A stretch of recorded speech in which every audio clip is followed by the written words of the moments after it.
남편은 모든 가족과 친구들 앞에서 나를 그저 가정부라고 소개했습니다. 촌스러운 차림새는 죄송합니다. 그냥 집에만 있는 사람이라서 그래요. 그러자 남편의 삼촌이 일어나 근데 당신 정확히 무슨 일을 하세요?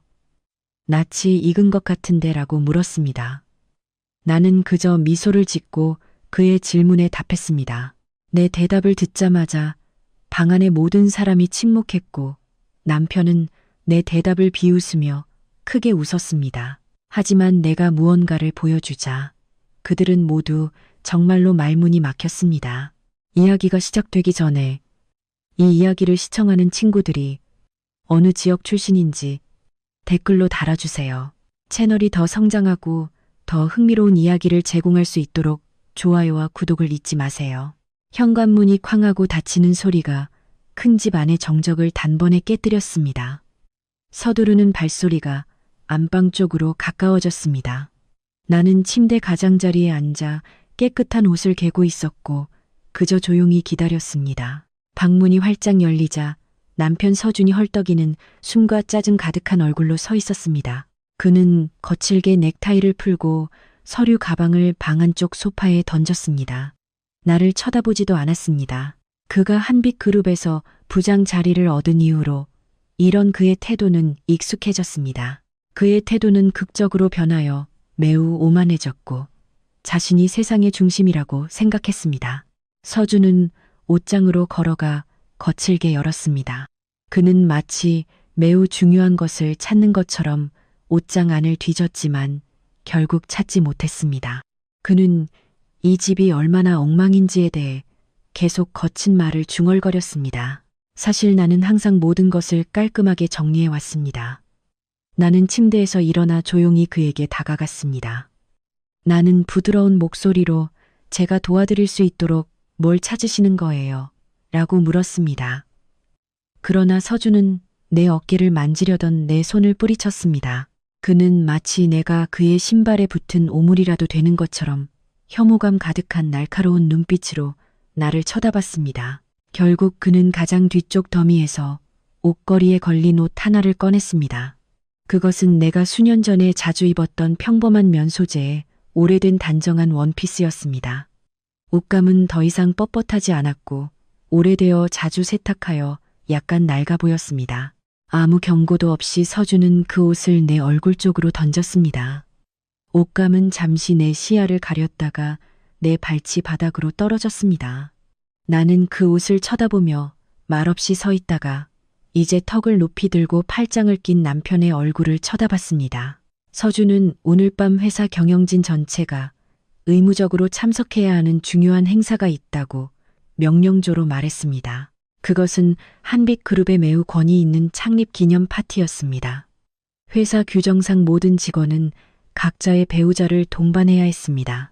그 규정이 아니었다면 서준은 나처럼 품격 없는 여자와 함께 보이는 것을 원하지 않기 때문에 혼자 가는 것을 선호했을 것이라고 단언했습니다. 그의 말은 너무나 날카롭게 가슴을 찔렀습니다.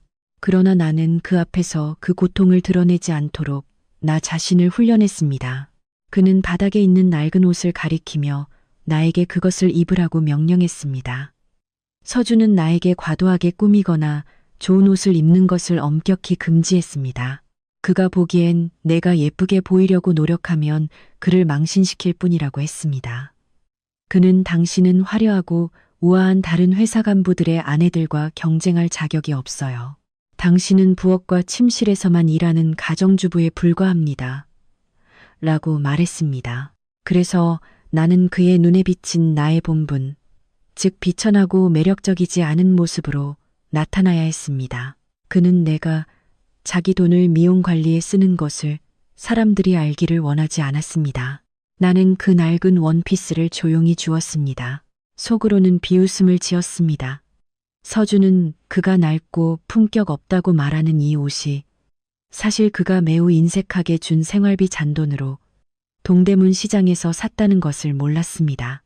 그는 그동안 나에게 제대로 된 옷을 살 여윳돈을 준 적이 없었습니다. 그러면서도 항상 나에게 망신을 주지 말라고 요구했습니다. 그의 머릿속의 모순은 정말 대단했습니다. 나는 반박 없이 그의 명령에 동의했습니다. 나는 곧 준비하고 그가 요구한 옷을 입겠다고 말했습니다. 서준은 내 자존심을 꺾는데 성공했다고 생각하며 만족스럽게 코웃음 쳤습니다. 그는 몸을 돌려 샤워를 하러 욕실로 향했고 나를 그 옷과 함께 홀로 남겨두었습니다. 수도꼭지 물소리가 욕실에서 들릴 때 나는 화장대로 걸어갔습니다. 나는 거울 속 내 얼굴을 바라봤습니다. 진한 화장은 없었지만 깨끗하고 잘 관리된 얼굴이었습니다.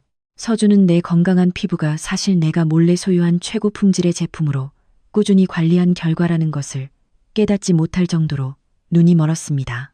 그는 내가 싼 화장품만 쓰는 줄 알았습니다. 나는 화장대 아래에 있는 특별한 잠금 장치가 있는 작은 서랍을 열었습니다. 거기서 가장 안쪽에 숨겨져 있던 작은 지갑을 꺼냈습니다. 나는 얇고 새까만 액세스 카드를 꺼냈습니다. 카드는 매우 단순해 보였지만 일반 카드와는 다른 무게감이 있었습니다. 오른쪽 모서리에는 순금으로 된 작은 한빛 그룹 로고가 새겨져 있었습니다. 이름은 적혀 있지 않고 오직 바코드와 금색 칩만 있었습니다. 이것은 한빛 그룹 건물의 소유주를 위한 마스터 액세스 카드였습니다. 이 카드는 직원 출입구, 개인 엘리베이터, 심지어 CEO 사무실의 금고까지 모든 문을 열 수 있는 카드였습니다. 이 카드는 그동안 서준을 포함한 누구에게도 숨겨온 절대적인 권력의 증거였습니다. 나는 그 카드를 낡은 원피스의 바느질 뒤에 숨겨진 비밀 주머니에 넣었습니다. 이 주머니는 내가 평범한 여자로 위장해야 할 때 중요한 물건을 보관하기 위해 직접 만든 것이었습니다. 카드가 안전한지 확인한 후 나는 그 원피스를 입기 시작했습니다. 사이즈는 여전히 내 몸에 맞았습니다. 디자인은 구식이지만 나는 화장을 거의 하지 않은 얼굴에 유행과는 거리가 먼 단순하고 투박한 스타일의 카디건을 걸쳤습니다. 목까지 올라오는 구식의 디자인이 내 초라한 모습을 완성했습니다. 테이블 위에서 내 휴대폰이 진동했습니다. 아버지의 오랜 신뢰를 받던 경비 책임자 김호준 팀장님에게서 온 문자였습니다. 메시지는 모든 준비가 완료되었다는 것을 알렸습니다. 이사들은 특별 회의실에 모여 내 도착을 기다리고 있었습니다. 그들은 서준이 부장으로 재직하는 동안 저지른 모든 부정행위의 증거를 이미 확보하고 있었습니다. 횡령, 보고서 조작, 심지어 불법 약물 구매 거래 기록까지 모두 깔끔하게 저장되어 있었습니다. 김 팀장님은 지금 조치를 취하시겠습니까? 아니면 제 신호를 기다리시겠습니까? 라고 물었습니다. 나는 민첩한 손가락으로 짧은 답장을 보냈습니다. 나는 현장에서 직접 코드를 줄 때까지 모든 조치를 보류해 달라고 요청했습니다. 나는 서준이 오늘 밤 어디까지 행동할지 보고 싶었습니다. 나는 그가 그동안 짓밟아 온 아내가 그의 삶과 죽음의 운명을 쥐고 있는 사람이라는 것을 깨달았을 때 그의 얼굴을 보고 싶었습니다. 메시지를 보낸 후 나는 그 대화 기록을 삭제하고 가죽이 벗겨지기 시작한 낡은 핸드백에 휴대폰을 넣었습니다. 그 가방은 오늘 밤 나의 초라한 모습을 더욱 완성해 주었습니다. 서준이 허리에 수건을 두른 채 욕실에서 나왔습니다. 그는 머리부터 발끝까지 나를 훑어보며 평가하는 시선으로 바라봤습니다. 그의 입가에는 경멸하는 비웃음이 걸려 있었습니다. 그는 내 모습이 주인이 외출에 데려가는 가정부에게 딱 맞는다고 말했습니다. 그 말은 조금의 죄책감도 없이 그의 입에서 흘러나왔습니다. 그는 나를 이렇게 보이게 만든 것에 자부심을 느끼는 것 같았습니다. 그는 파티에서 말을 많이 하지 말라고 다시 한번 상기시켰습니다. 그는 조용히 구석에 앉아 아무에게도 아는 척하지 말라고 명령했습니다. 나는 그저 고분고분 고개를 끄덕이며 남편을 두려워하는 아내 역할을 했습니다.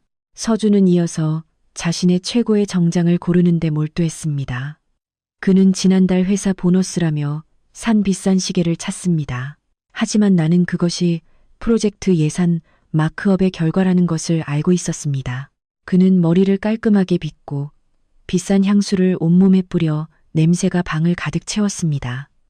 우리 둘의 모습은 극명한 대조를 이루었습니다. 그는 왕의 공주를 데리러 가는 왕자 같았습니다. 반면에 나는 시장에 가는 신데렐라 같았습니다. 단장을 마친 서준은 테이블 위에서 자동차 키를 집어들었습니다. 그는 나를 기다리거나 문을 열어주지 않았습니다. 그는 큰 걸음으로 방을 나갔고 나는 뒤에서 힘겹게 따라가도록 내버려 두었습니다. 거실에서 그는 큰 거울 앞에서 잠시 멈춰 다시 한번 자신을 살펴봤습니다. 그는 자신의 모습에 미소를 지으며 잘생겼다고 칭찬했습니다. 나는 그의 뒤에 조용히 서서 지난 5년 동안 내 남편이었던 남자의 등을 바라봤습니다. 예전에는 그의 잠재력과 선한 마음을 보고 결혼했지만 재산과 지위는 짧은 시간에 한 사람을 괴물로 바꿀 수 있다는 것을 깨달았습니다. 서준은 늦기 싫다며 나에게 빨리 차에 타라고 소리쳤습니다. 그는 가는 길에 중요한 사람을 태워야 한다고 말했습니다. 그 말을 듣고 내 심장이 조용히 뛰었습니다. 나는 그 중요한 사람이 누구인지 짐작할 수 있었습니다. 하지만 나는 여전히 침묵하고 집 밖으로 나섰습니다. 오늘 밤 공기는 차가웠지만 내 마음은 훨씬 더 차가웠습니다. 나는 별 하나 없는 어두운 밤하늘을 올려다봤습니다.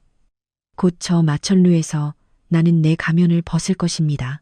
나는 서준에게 누가 진정한 권력을 쥐고 있는지 보여줄 것입니다. 이 변장은 오늘 밤 끝날 것입니다. 나는 단호한 발걸음으로 서준을 따라 마당에 주차된 회사 세단으로 향했습니다. 검은색 번쩍이는 세단은 혼잡한 도시 거리를 가로지르며 달렸습니다. 서준은 한 손으로 운전대를 잡고 다른 한 손으로는 휴대폰을 만지작거렸습니다. 그는 누군가와 메시지를 주고받으며 혼자 미소를 짓는 것 같았습니다. 나는 조수석에 앉아 유리창을 통해 거리를 바라봤습니다. 차 안의 분위기는 딱딱했습니다. 라디오 음악이 작은 볼륨으로 흘러나왔지만 내가 느끼는 긴장감을 녹일 수는 없었습니다. 우리가 집을 나선 이후로 서준은 나에게 말을 걸지 않았습니다. 그는 마치 내 옆에 내가 존재하지 않는 것처럼 행동했습니다. 약 15분 정도 운전한 후 서준은 차를 고급 아파트 단지로 몰고 들어갔습니다. 그는 로비 앞에 멈춰서 클렉슨을 2번 울렸습니다. 잠시 후 한 젊은 여성이 로비 유리문에서 나왔습니다. 그 여성은 매우 아름다운 이브닝 드레스를 입고 있었습니다. 길거리 불빛에 반짝이는 드레스였습니다. 머리는 현대적인 스타일로 깔끔하게 단장되어 있었습니다. 그녀의 얼굴은 그녀의 아름다움을 돋보이게 하는 완벽한 화장으로 칠해져 있었습니다. 그녀는 서준이 몇 달 전에 나에게 새로운 비서라고 소개했던 예린이었습니다. 서준은 무표정한 얼굴로 나를 돌아봤습니다. 그는 나에게 뒷좌석으로 옮기라고 명령했습니다. 이유는 예린이 뒷좌석에 앉으면 멀미를 하기 때문에 앞에 앉아야 한다는 것이었습니다. 게다가 서준은 파티 장소로 가는 동안 업무 문제를 논의해야 하므로 옆자리에 앉는 것이 더 쉽다고 변명했습니다. 나는 잠시 서준을 바라보며 그의 눈에서 진실을 찾으려 했습니다. 그러나 내가 찾은 것은 오직 무관심뿐이었습니다. 반박 없이 나는 차문을 열고 내렸습니다. 아스팔트에 서 있을 때 밤 공기가 내 얼굴을 때렸습니다. 예린은 가식적인 미소를 지으며 가까이 걸어왔습니다. 그녀는 나를 지원이 씨라고 불렀지만 그녀의 말투는 비웃는 듯 했습니다. 그녀의 눈은 위에서 아래로 내 옷을 훑어보았습니다. 그리고 그녀는 웃음을 참는 듯 입을 가렸습니다. 그녀는 내 원피스가 매우 독특하고 앤티크하다고 말했습니다. 차 안에서 그 상호작용을 본 서준은 우리가 서두르고 있다며 나에게 빨리 옮기라고 소리쳤습니다. 나는 뒷문으로 들어가 차가운 가죽 시트에 앉았습니다. 예린은 합법적인 아내의 자리여야 할 앞좌석에 들어갔습니다. 그녀는 문을 닫고 편안하게 앉기 위해 자세를 고쳤습니다. 예린의 달콤하고 강한 향수 냄새가 서준의 향수 냄새와 섞여 차 안을 가득 채웠습니다. 예린이 오늘 밤 서준의 멋진 모습에 칭찬하자 그들은 작게 웃었습니다. 서준은 예린이 마치 천사 같다고 말하며 칭찬에 화답했습니다. 뒷좌석에 앉아있는 나는 그들의 머리 받침대만 볼 수 있었습니다. 마치 나는 택시기사나 보이지 않는 조수 같았고 그들은 사랑에 빠진 연인 같았습니다. 파티가 열리는 호텔로 가는 내내 서준과 예리는 대화에 열중했습니다. 그들은 어떤 이사들이 참석할지, 서준의 승진 기회에 대해, 그리고 이런 공식 행사가 얼마나 지루한지에 대해 이야기했습니다. 가끔 서준의 손이 웃을 때 예린의 팔에 닿는 것이 보였습니다. 그것은 단순히 상사와 부하 직원이라고 하기에는 너무나 친밀한 몸짓이었습니다. 그들은 나를 감정이 없는 동상처럼 취급했습니다. 예린은 갑자기 한빛 그룹의 소유주에 대해 물었습니다.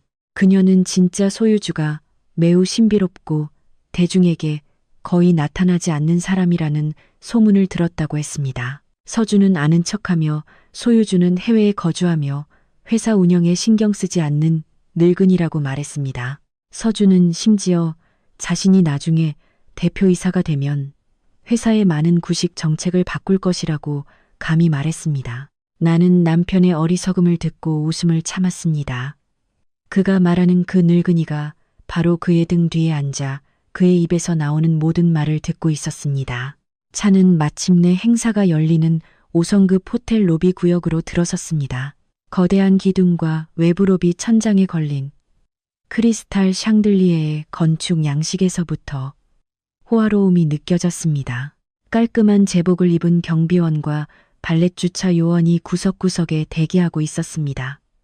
고급차들이 줄지어 중요한 손님들을 내려주고 있었습니다. 서준은 정문 바로 앞에 차를 세웠습니다. 그는 시동을 끄고 자신의 정장을 다시 정리했습니다. 한 발렛 주차 요원이 서둘러 다가왔습니다. 그러나 그 요원은 서준을 위해 운전석 문을 열거나 예린을 위해 앞문을 여는 대신 내가 앉아있는 뒷문 쪽으로 빠르게 걸어왔습니다. 그 요원은 내가 매우 단순한 옷을 입고 있음에도 불구하고 내 차문을 열기 전에 매우 깊이 허리를 숙여 정중하게 인사했습니다. 이 특별한 대우에 안전벨트를 풀던 서준은 깜짝 놀랐습니다. 그는 중앙 백미러를 통해 당황한 표정으로 그 요원을 바라봤습니다. 나는 차에서 내렸습니다.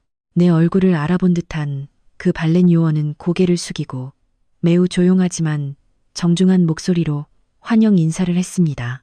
나는 작게 고개를 끄덕이고 입술에 검지를 대어 침묵하고 내 정체를 밝히지 말라는 신호를 주었습니다. 그 요원은 즉시 이해하고 다시 전문적인 얼굴을 되찾았습니다. 서준과 예린이 차에서 내렸습니다. 서준은 즉시 그 요원에게 호통을 쳤습니다. 그는 왜 자신이 차를 운전하는 사장인데 뒷좌석 승객에게 먼저 서비스를 제공했는지 높은 목소리로 물었습니다. 서준은 무시당했다고 느끼며 기분이 상했습니다. 그 요원은 영리하게도 호텔 SOP 상 안전을 위해 뒷문부터 먼저 열도록 되어 있다고 대답했습니다.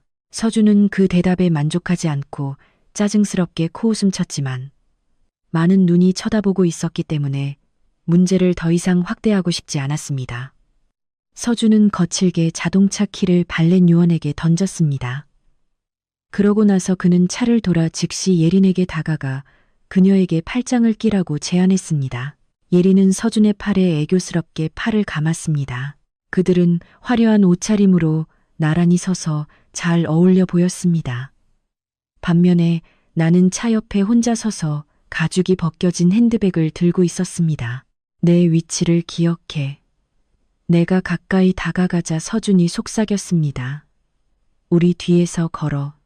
나란히 걷지 마. 사람들이 누가 내 진짜 파트너인지 헷갈리는 것을 원하지 않아. 저 넝마 같은 옷을 입은 너보다 예린이 오늘 밤 내 파트너로 보이는 것이 더 나아. 그 말은 너무나 고통스러웠지만 동시에 나의 결심을 굳건하게 만들었습니다. 나는 두 걸음 뒤로 물러서서 그들이 먼저 걷게 했습니다. 그들은 웅장한 호텔 로비로 걸어 들어갔고 친절한 접수원의 환영을 받았습니다. 나는 그들을 몇 미터 뒤에서 따라 걸었습니다. 마치 주인을 따르는 가정부와 같았습니다. 로비에 있던 사람들은 서준과 예린을 경탄하며 바라봤습니다. 그러고 나서 그들의 시선은 질문과 동정심 가득한 눈빛으로 나에게로 향했습니다. 우리는 메인 볼룸으로 향했습니다. 오케스트라 음악 소리가 점점 더 명확하게 들렸습니다. 볼룸 입구에서 초대장 확인 직원이 초대장을 요청했습니다. 서준은 자랑스럽게 자신의 초대장을 보여주었습니다. 직원은 서준과 예린을 안으로 들여보낸 후 나를 의아하게 바라봤습니다. 서준은 돌아서서 직원에게 내가 자신의 일행이며 예린의 물건을 들어줄 필요가 있을 경우 데려온 가사 도움이라고 말했습니다. 직원은 얼굴을 찡그렸습니다. 이 정도 수준의 파티에 가사 도우미가 초대된 것이 이상하다고 생각했습니다. 그러나 그는 여전히 나를 들여보냈습니다. 볼룸 안에는 진정한 호화로움이 넘쳐났습니다.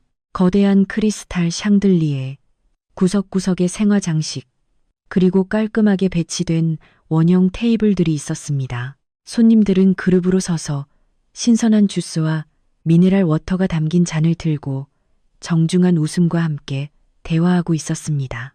서준은 즉시 예린을 자신의 직장 동료들 무리 쪽으로 끌고 갔습니다. 그는 자신의 아름다운 비서를 자랑하고 싶었습니다. 나는 천천히 방의 약간 어두운 구석으로 걸어가 큰 기둥 옆에 섰습니다.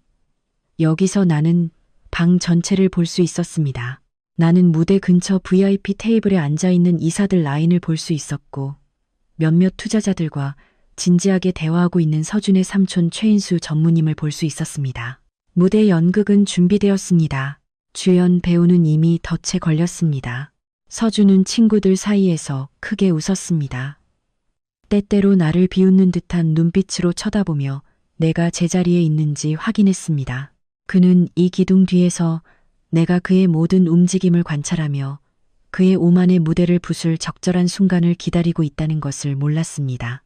나는 내 원피스 주머니를 만져 액세스 카드가 여전히 거기에 있는지 확인했습니다. 곧 서준, 곧 호텔 볼룸 안의 분위기는 밤이 깊어갈수록 더욱 붐볐습니다. 에어컨의 차가운 공기는 손님들이 뿌린 온갖 비싼 향수 냄새와 섞였습니다. 무대 구석에서 작은 오케스트라가 라이브로 연주하는 클래식 음악은 부드럽게 흘러나와 우아하지만 나에게는 으스스한 배경 소리를 만들었습니다. 나는 여전히 방구석, 벨벳 커튼으로 반쯤 가려진 큰 기둥 옆에 조용히 서 있었습니다. 이 위치는 다른 사람들의 주의를 끌지 않고도 방 전체를 넓게 볼 수 있게 해주었습니다. 나는 깔끔한 제복을 입은 웨이터들이 높은 크리스탈 잔이 담긴 쟁반을 들고 분주하게 돌아다니는 것을 봤습니다. 잔 안에는 술이 아니라 다양한 색깔의 신선한 주스와 레몬 조각이 들어있는 스파클링 미네랄 워터였습니다. 윤리와 건강을 중시하는 한빛그룹의 정책에 따른 것이었습니다. 내 눈은 방 중앙에 있는 서준과 예린의 모습에서 떨어지지 않았습니다. 그들은 자신들이 받는 관심을 매우 즐기는 듯 보였습니다. 서준은 크게 웃으며 때때로 지나치게 친근한 척하며 동료의 어깨를 두드렸습니다.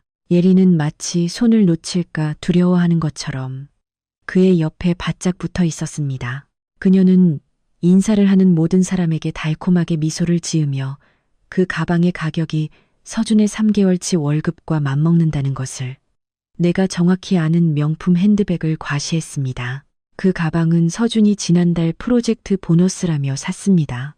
하지만 나는 그것이 사실 지점, 시설 개선을 위해 할당되었어야 할 돈이라는 것을 알고 있었습니다. 질투심 때문이 아니라 눈앞에 펼쳐진 위선을 보는데 지쳤기 때문에 내 심장은 분노를 억누르며 뛰었습니다. 서준의 몇몇 가까운 친구들이 그들에게 다가오기 시작했습니다. 나는 그 얼굴들을 알아봤습니다. 그들은 우리 집에서 저녁 식사를 위해 자주 왔던 서준의 같은 부서 동료들이었습니다. 예전에는 내가 그들을 위해 음식을 요리했고 좋은 안주인으로서 그들을 친절하게 대접했습니다. 하지만 오늘 밤 그들의 기억은 갑자기 사라진 것 같았습니다. 그들은 서준과 악수하고 예린을 경탄하는 눈빛으로 바라봤습니다. 그들 중 한 명인 루디라는 통통한 남자가 서준의 팔을 팔꿈치로 툭 치며 유혹적인 눈짓을 했습니다. 그는 서준이 예린처럼 아름다운 여성을 옆에 두는데 성공했다고 칭찬했습니다. 서준은 예린이 마치 트로피라도 되는 양 그 칭찬을 즐기며 가슴을 쫙 폈습니다. 갑자기 루디의 시선이 바뀌었습니다. 그의 눈이 기둥 옆에 꼼짝 않고 서 있는 나를 잡았습니다. 그는 내가 입고 있는 단순한 옷과 낡은 카디건 뒤에 얼굴을 알아보려고 눈을 가늘게 떴습니다. 천천히 서준의 다른 친구들도 나를 쳐다봤습니다. 그들 사이에서 속삭임이 들리기 시작했습니다. 루디는 다시 서준을 팔꿈치로 쳤고 이번에는 혼란스러운 표정이었습니다. 그는 나에게도 들릴 정도로 충분히 큰 소리로 오랫동안 자신들을 쳐다보고 있는 저 낡은 옷을 입은 여자가 누구냐고 속삭이며 물었습니다. 그 질문은 그들의 작은 친구 그룹을 잠시 침묵하게 만들었습니다. 예리는 경멸하는 작은 웃음을 참으려는 듯 손으로 입을 가렸습니다. 서준은 얼굴이 급변하며 나를 돌아봤습니다. 그의 자랑스러운 미소는 사라졌고 혐오스럽고 방해받는 표정으로 바뀌었습니다. 그는 자신의 존재가 그가 만들고 있던 완벽한 풍경을 망치고 있다는 것을 깨달았습니다. 여유롭지만 오만함이 가득한 발걸음으로 서준은 루디의 질문에 큰 소리로 답했고 주변 사람들이 들을 수 있도록 일부러 목소리를 높였습니다. 그는 쾌활하게 웃었습니다. 예린의 허리를 더욱 단단히 껴안았습니다. 그러고 나서 검지로 내 얼굴을 똑바로 가리켰습니다. 그는 친구들이 혼란스러워할 필요가 없다고 태연하게 말했습니다. 오, 저 여자 말이죠. 촌스럽고 눈을 아프게 해서 죄송해요. 서준은 킬킬거렸습니다. 별 수 없죠. 그냥 우리 집 가정부예요. 예린이가 피곤할 때 가방이나 개인 소지품을 들어줄 조수가 필요해서 어쩔 수 없이 데려왔어요. 시골 사람은 고급 호텔에 오면 당황한다는 것을 알잖아요. 그래서 저렇게 동상처럼 구석에 조용히 서 있는 거예요. 웃음소리가 즉시 서준의 친구들 사이에서 터져 나왔습니다. 그들은 그 모욕이 오늘 밤 가장 재미있는 농담이라도 되는 듯 크게 웃었습니다. 루디는 너무 웃겨서 배를 잡고 있을 정도였습니다. 그는 어쩐지 옷이 부엌 걸레처럼 보이더라고 맞장구 쳤습니다. 예린도 웃었습니다. 그녀의 웃음소리는 날카롭고 꾸며낸 듯 들렸습니다. 그녀는 자신도 사실 나를 불쌍히 여겨서 서준에게 나를 데려가 달라고 설득하여 가끔 바깥 세상을 볼 수 있도록 했다고 말하며 모욕의 양념을 더했습니다. 그들은 모두 고개를 끄덕이며 가짜 동정심과 모욕으로 가득 찬 눈빛으로 나를 바라봤습니다. 나는 내 피가 격렬하게 끓어오르는 것을 느꼈습니다. 내 심장은 빠르게 뛰었습니다. 창피해서가 아니라 당장이라도 앞으로 나아가 그들의 입을 하나하나 때리고 싶은 충동을 참았기 때문이었습니다. 그러나 나는 참았습니다. 나는 내 아래 십수를 꽉 깨물어 육체적 고통이 내 마음의 고통을 덜어주도록 했습니다. 나는 고개를 숙이지 않고 울지 않고 도망치지 않고 똑바로 서 있었습니다. 나는 멀리서 서준의 눈을 똑바로 바라봤습니다. 공허하지만 날카로운 시선이었습니다. 나의 침착한 반응을 본 서준은 오히려 더 우쭐해졌습니다. 그는 내가 모욕당하고 있다는 것을 이해하기에는 너무 멍청하거나 자신을 방어하기에는 너무 두려워한다고 생각했습니다. 근처에 있던 다른 손님들도 그들의 시끄러운 웃음소리를 듣고 돌아봤습니다.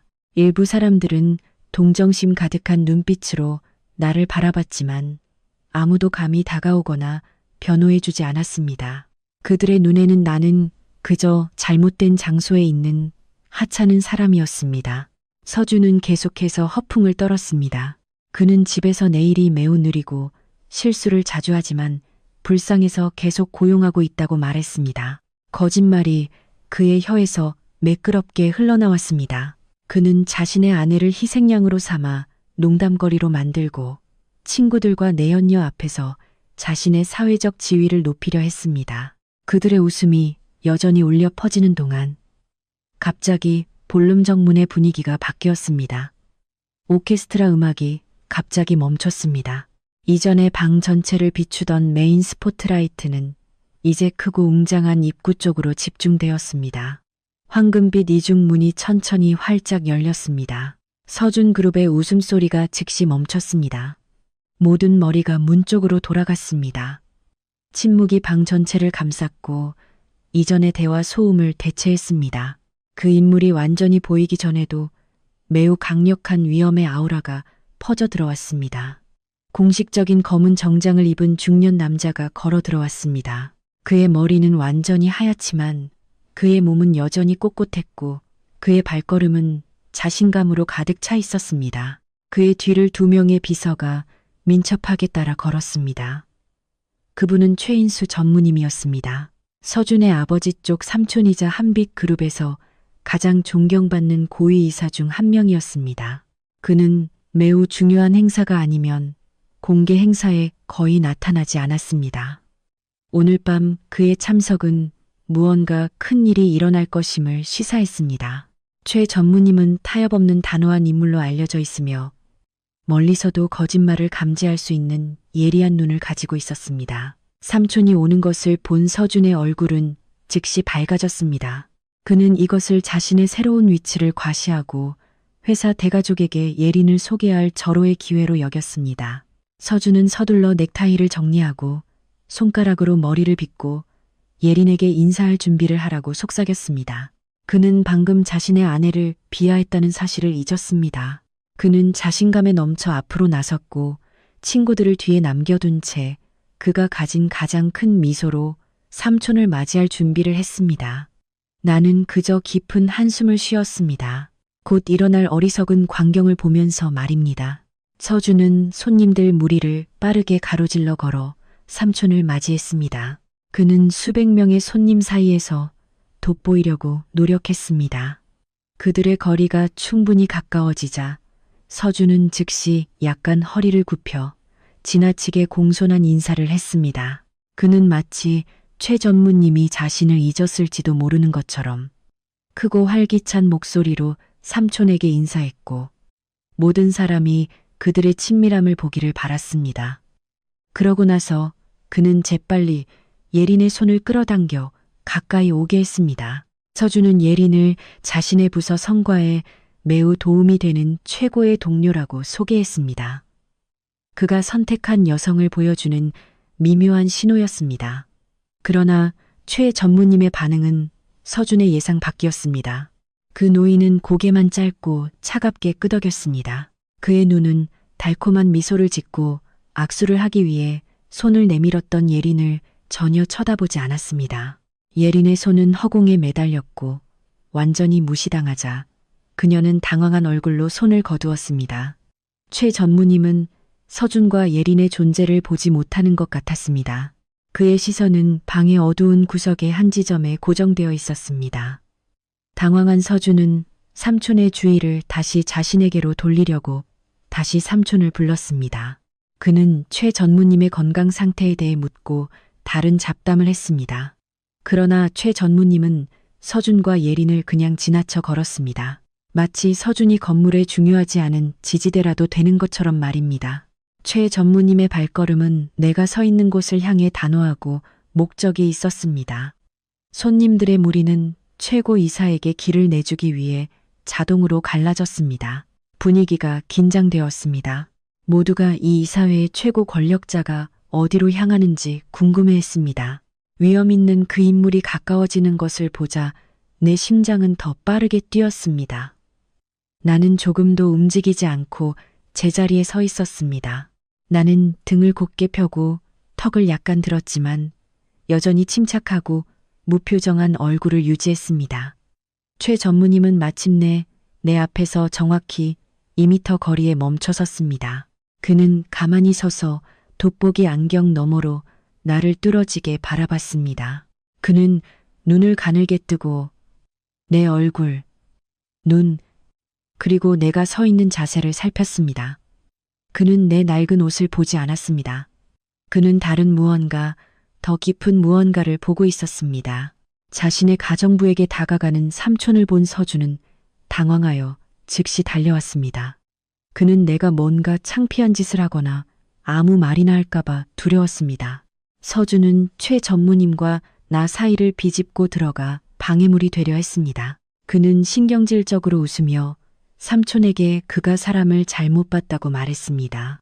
서준은 이 여성은 자신이 집에서 데려온 가정부일 뿐이며 예의범절을 모르는 시골 사람이라고 재빨리 다시 설명했습니다. 그러니 최 전무님은 그녀와 이야기하는데 시간을 낭비할 필요가 없다고 했습니다. 최 전무님은 서준에게 조용히 하라는 손짓을 했습니다.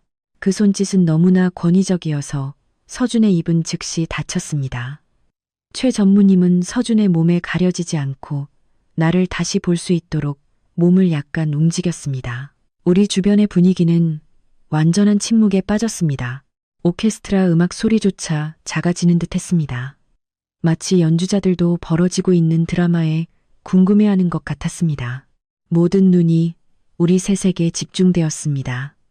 그러자 최 전무님의 바리톤 목소리가 무겁게 울려 퍼지며 그 침묵 속에서 메아리 쳤습니다. 당신 정확히 무슨 일을 하세요, 아가씨? 당신 얼굴이 나에게 낯설지 않은 것 같아요. 당신의 눈빛은 한때 내가 매우 존경했던 사람을 생각나게 합니다. 땀과 피로 이 건물의 기반을 세운 사람을 말입니다. 그 질문이 허공에 매달렸습니다.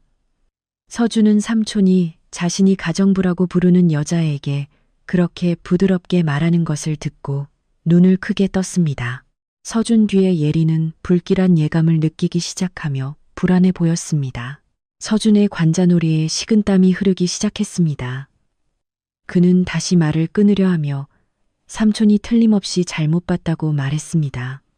내 눈은 평범하고 잠이 부족한 가난한 사람의 눈이라고 했습니다. 그러나 최 전무님은 서준의 방해를 무시했습니다. 그는 여전히 나를 바라보며 대답을 기다렸습니다. 나는 천천히 숨을 들이마시며 평정심을 모았습니다. 나는 천천히 고개를 완전히 들고 조금의 두려움도 없이 최 전무님의 눈을 똑바로 바라봤습니다.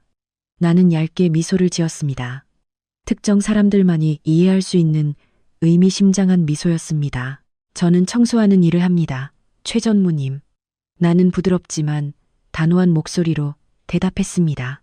내 목소리는 조금도 떨리지 않았고 볼륨의 침묵 속에서 맑게 들렸습니다. 내 대답을 들은 서준은 즉시 웃음을 터뜨렸습니다. 그는 내 대답이 자신이 꾸며낸 가정부 시나리오와 일치한다고 생각하여 안도했습니다. 그는 아까의 긴장감을 깨고 박장대소하며 허벅지를 때렸습니다. 보세요, 삼촌. 제가 뭐라고 했어요? 저 여자가 직접 청소하는 일을 한다고 했잖아요. 저 여자는 그저 청소부, 걸레질하는 사람, 설거지하는 사람, 가정부일 뿐이에요. 삼촌이 너무 과장해서 생각하는 거예요. 이제 그만하시고 VIP 테이블로 가요, 삼촌. 전무님이 이런 하찮은 청소부와 이야기하는 것은 품격에 맞지 않아요. 서준의 웃음은 혼자서만 울려 퍼졌습니다. 이번에는 아무도 따라 웃지 않았습니다. 오히려 다른 손님들은 뭔가 이상하다는 느낌을 받았습니다. 그들은 서준의 거친 태도와 나의 매우 침착하고 위험 있는 태도 사이의 날카로운 대조를 봤습니다. 자신이 청소부라고 고백했음에도 불구하고 최 전무님도 웃지 않았습니다. 그의 얼굴은 오히려 더욱 진지해졌습니다. 그는 내 문장 속의 이중적인 의미를 감지했습니다. 그는 현명하고 경험 많은 노인이었습니다. 그는 청소라는 단어가 많은 의미를 가질 수 있다는 것을 알았습니다. 나는 서준이 그의 웃음을 너무 오래 즐기도록 내버려 두지 않았습니다. 그가 삼촌의 팔을 끌고 가기 전에 나는 다시 입을 열었습니다. 이번에는 한 걸음 앞으로 나아가 그들과의 거리를 좁혔습니다. 내가 이전에 보여주던 순종적인 아우라는 서서히 사라졌습니다. 네, 제 남편 말이 맞아요. 이번에는 더 차갑고 강압적인 어조로 다시 말했습니다. 내 시선은 여전히 비웃고 있는 서준에게로 향했습니다. 저는 청소 전문가입니다. 서준은 경멸하며 코웃음 쳤습니다. 네, 당신이 걸레질 잘하는 건 우리 모두 알아요. 이제 그만하고 조용히 해요. 바닥을 닦는 게 아니에요, 서준. 나는 빠르고 날카롭게 말을 끊었습니다. 서준을 놀라게 만들었습니다. 하지만 넥타이를 맨 쥐들 자산을 갉아먹는 기생충, 회계보고서를 조작하는 부패한 사람들, 그리고 꾸미는 것밖에 할 줄 모르는 무능한 직원들로부터 회사를 청소하는 일 말이에요. 그 문장은 빠르게 휘둘러진 검처럼 날아갔습니다. 서준의 얼굴에서 미소가 즉시 사라지고 창백한 얼굴로 바뀌었습니다. 예리는 한 걸음 뒤로 물러섰고 그녀의 눈은 완전히 커졌습니다. 최 전무님은 작게 움찔했습니다. 갑작스러운 깨달음이 그의 눈에 나타났습니다. 그는 존경과 충격이 가득한 새로운 시선으로 나를 바라봤습니다. 방 안의 침묵은 이제 팽팽한 긴장감으로 바뀌었습니다. 더 이상 잔이 부딪히는 소리도 속삭임도 없었습니다. 모든 사람이 숨을 죽이고 이 낡은 옷을 입은 여자가 방금 그들의 부장 면전에 대고 공개 전쟁 선언을 했다는 것을 깨달았습니다. 파티장 안의 분위기는 갑자기 매우 차갑고 무거워졌습니다. 회사를 넥타이를 맨 쥐들과 부패한 사람들로부터 청소한다는 나의 마지막 말은 그것을 들은 모든 사람의 귓가에 계속 맴돌았습니다. 아까 웃음을 참느라 붉어졌던 서준의 얼굴은 이제 창백해졌다가 곧 치솟는 분노로 인해 다시 짙은 붉은색으로 변했습니다. 그는 자신이 그동안 무력하다고 생각했던 여자에게 삼촌과 수백 명의 다른 중요한 손님들 앞에서 자존심을 짓밟혔다고 느꼈습니다.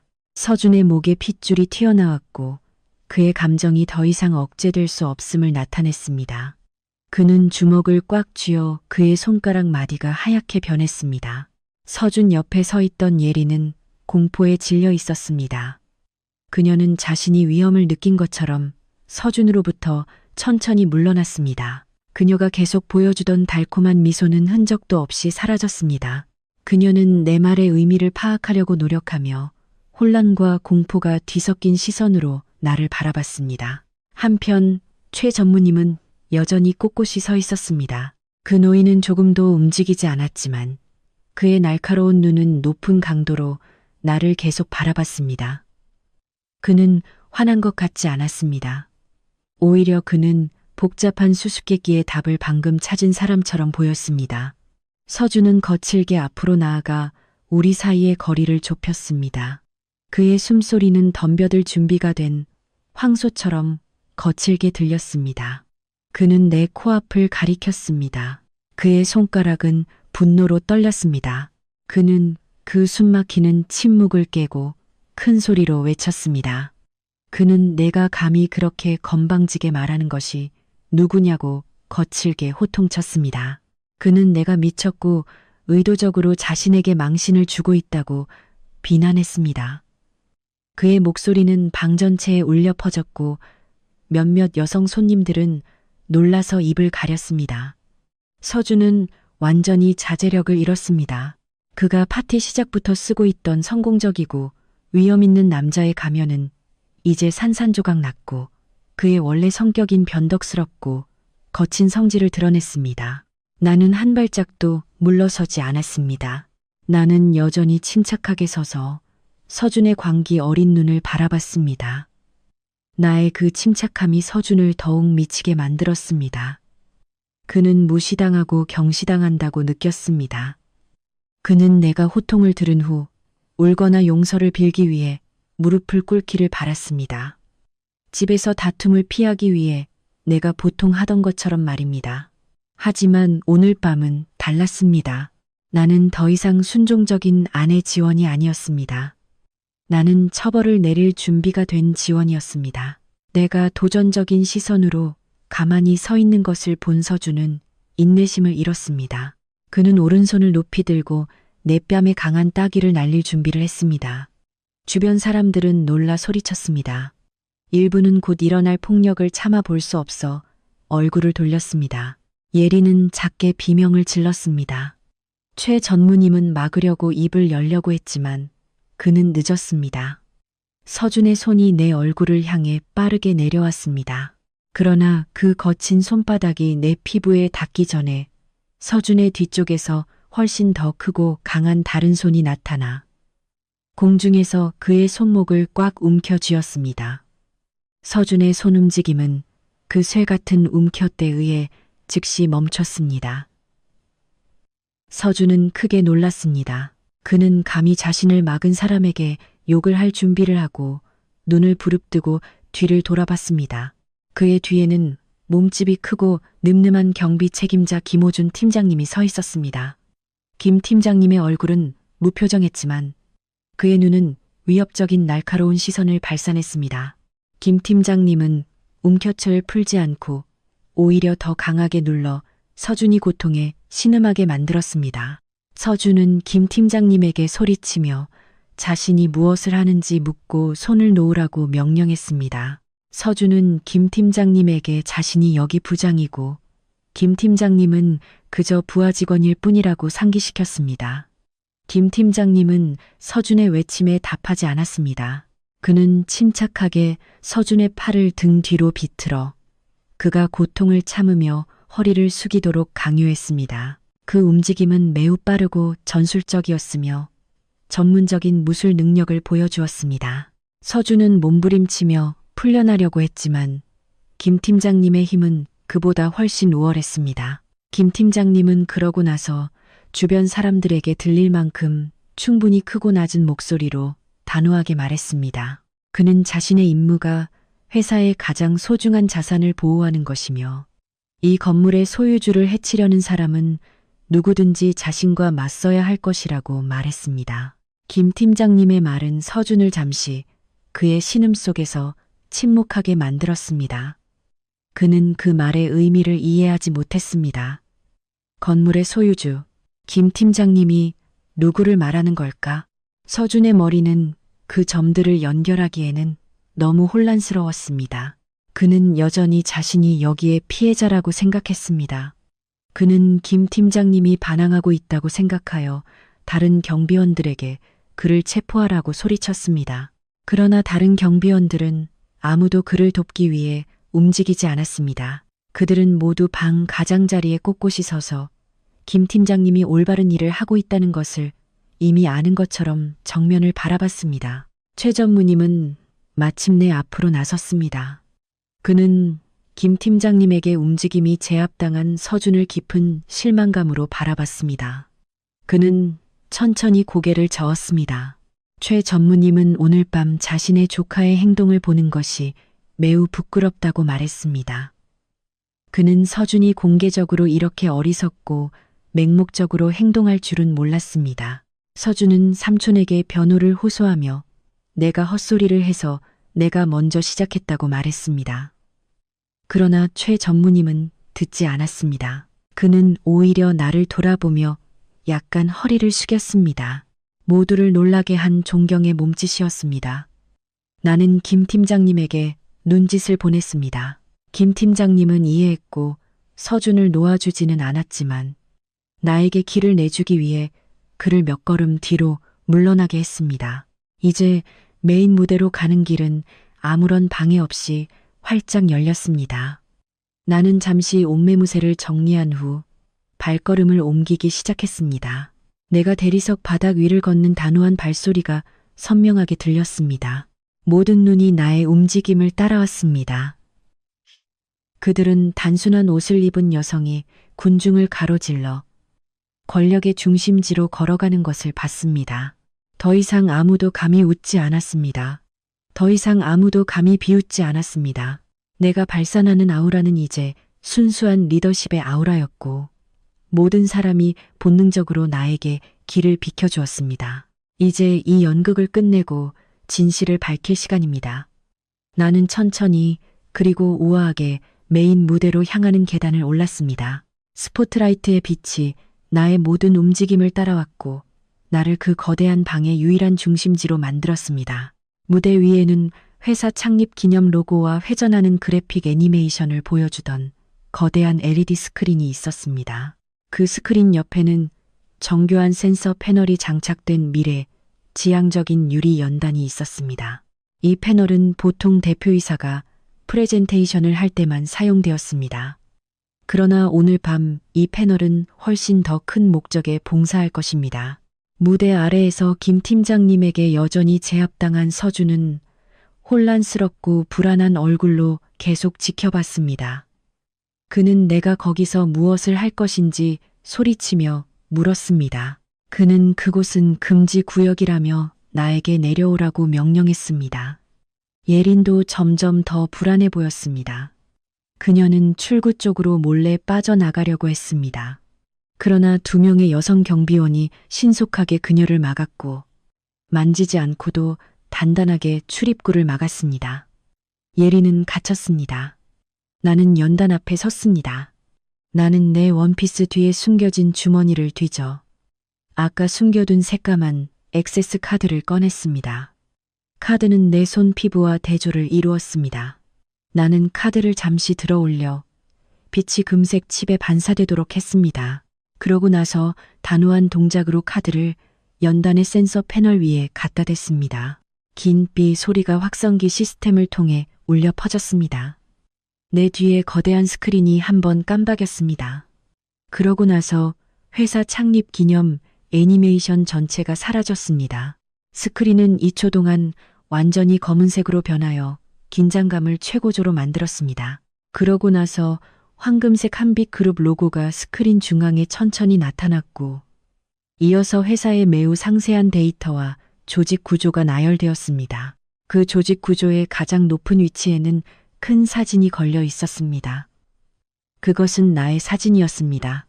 깔끔하게 정리된 헤어스타일과 정장 블레이저를 입고 날카롭고 위험 있는 눈빛을 가진 내 자신의 사진이었습니다. 그 사진 아래에는 내 전체 이름이 큰 대문자로 적혀 있었습니다. 한빛그룹의 단독 주주 겸 최고 경영자 CEO 이지원.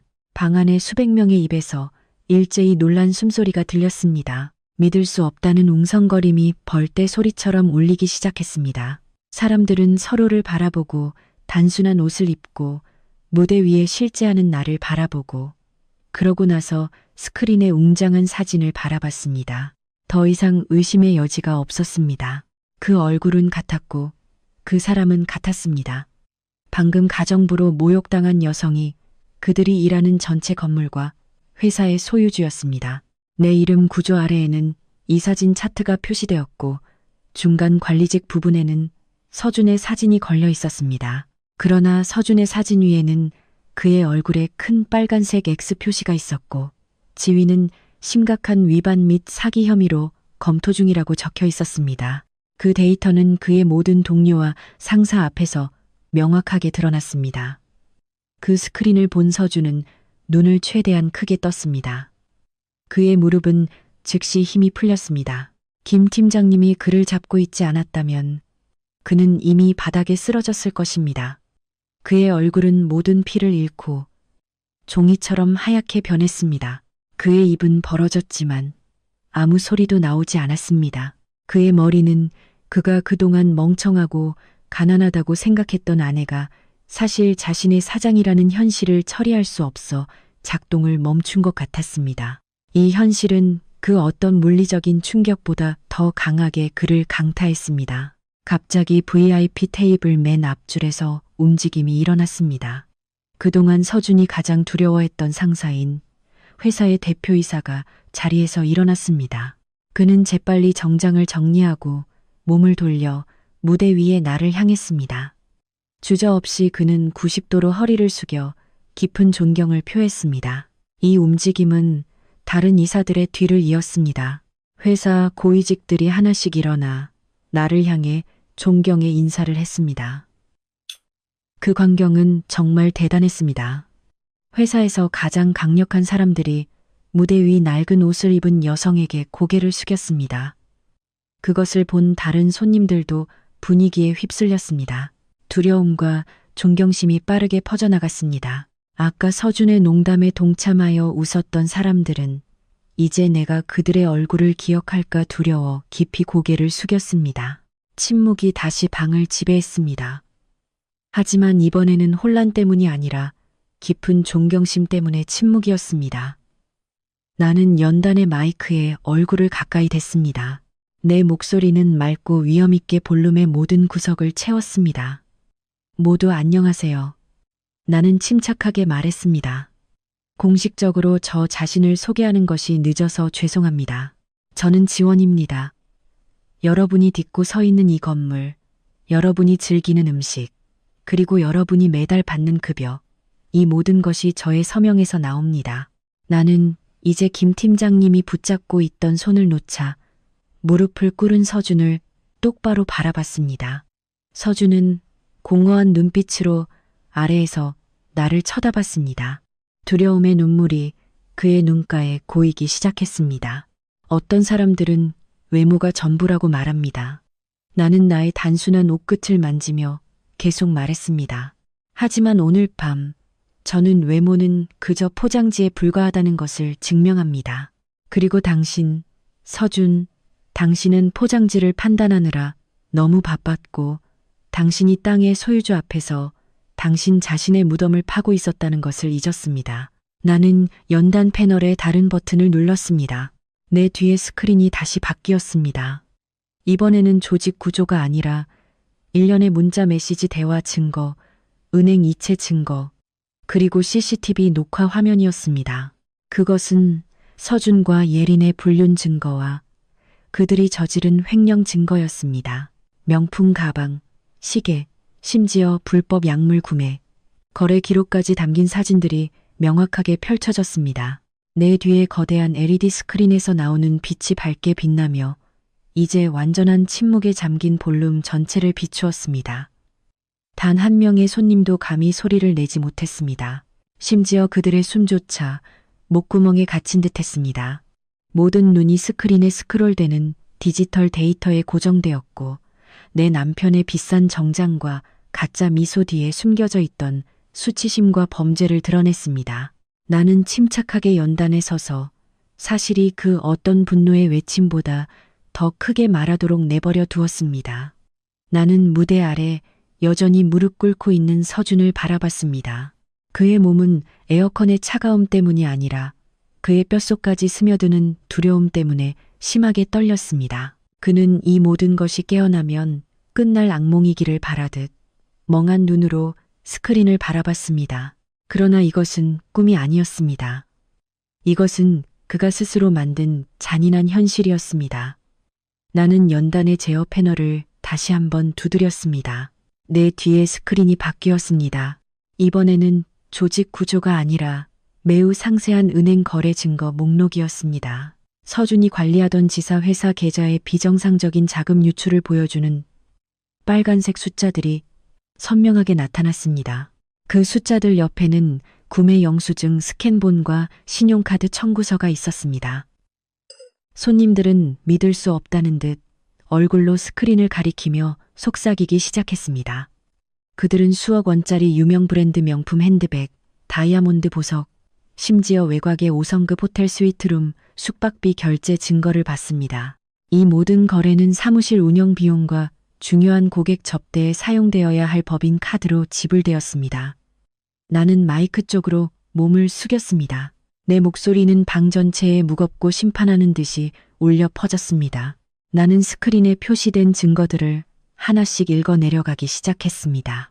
나는 서준이 프로젝트 검토를 위해 출장 중이라고 변명했던 거래 날짜를 언급했습니다.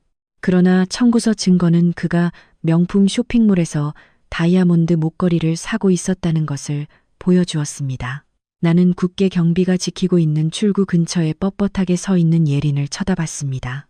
예린의 목은 불빛에 반짝이고 있었고 이제 모든 사람들은 그녀의 목에 아름답게 걸려있는 그 목걸이가 어디서 왔는지 깨달았습니다. 그 목걸이는 회사 돈으로 산 것이었습니다. 직원과 주주들의 권리였어야 할 돈이었습니다. 예린의 얼굴은 창백했습니다. 그녀의 손은 자신의 목을 떨며 만졌습니다. 마치 그 목걸이가 갑자기 목을 조르는 뱀으로 변한 것처럼 말입니다. 서준은 일어나려고 했지만 그의 다리는 술 취한 사람처럼 비틀거렸습니다. 그는 스크린에 있는 모든 것을 부인하려고 목이 쉬도록 소리쳤습니다. 그는 내가 데이터를 위조했다고 비난했습니다. 그는 그것이 상처받은 아내가 만든 사악한 거짓말이라고 소리쳤습니다. 그는 친구들과 최 전무님에게 내가 그를 함정에 빠뜨리기 위해 회사 시스템을 해킹했다고 설득하려 했습니다. 그러나 그의 외침은 공허하고 절망적으로 들렸습니다. 아무도 그의 말을 듣지 않았습니다. 스크린의 데이터는 너무 상세하고 너무 정확했으며 짧은 시간에 위조할 수 없는 은행 확인 도장을 가지고 있었습니다. 서준의 외침은 오히려 그를 더욱 비참하게 보이게 만들었습니다. 마치 현장에서 잡혔지만 여전히 자신이 빌렸다고 우기는 도둑 같았습니다. 나는 서준의 외침에 신경 쓰지 않았습니다. 나는 다음 버튼을 눌렀습니다. 스크린이 CCTV 녹화 화면으로 바뀌었습니다. 화질은 매우 선명하고 고화질이었습니다. 영상은 사무실의 서준의 작업 공간을 보여주었습니다. 거기에는 서준이 수상한 낯선 남자에게 두꺼운 봉투를 주는 모습이 명확하게 보였습니다.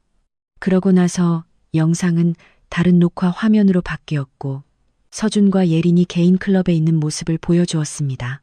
그들의 테이블 위에는 비싼 술병들과 다채로운 알약들이 담긴 작은 봉투들이 보였습니다.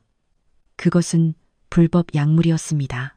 영상은 서준이 그 알약들을 삼키며 크게 웃는 모습과 나머지를 예린에게 주는 모습을 보여주었습니다.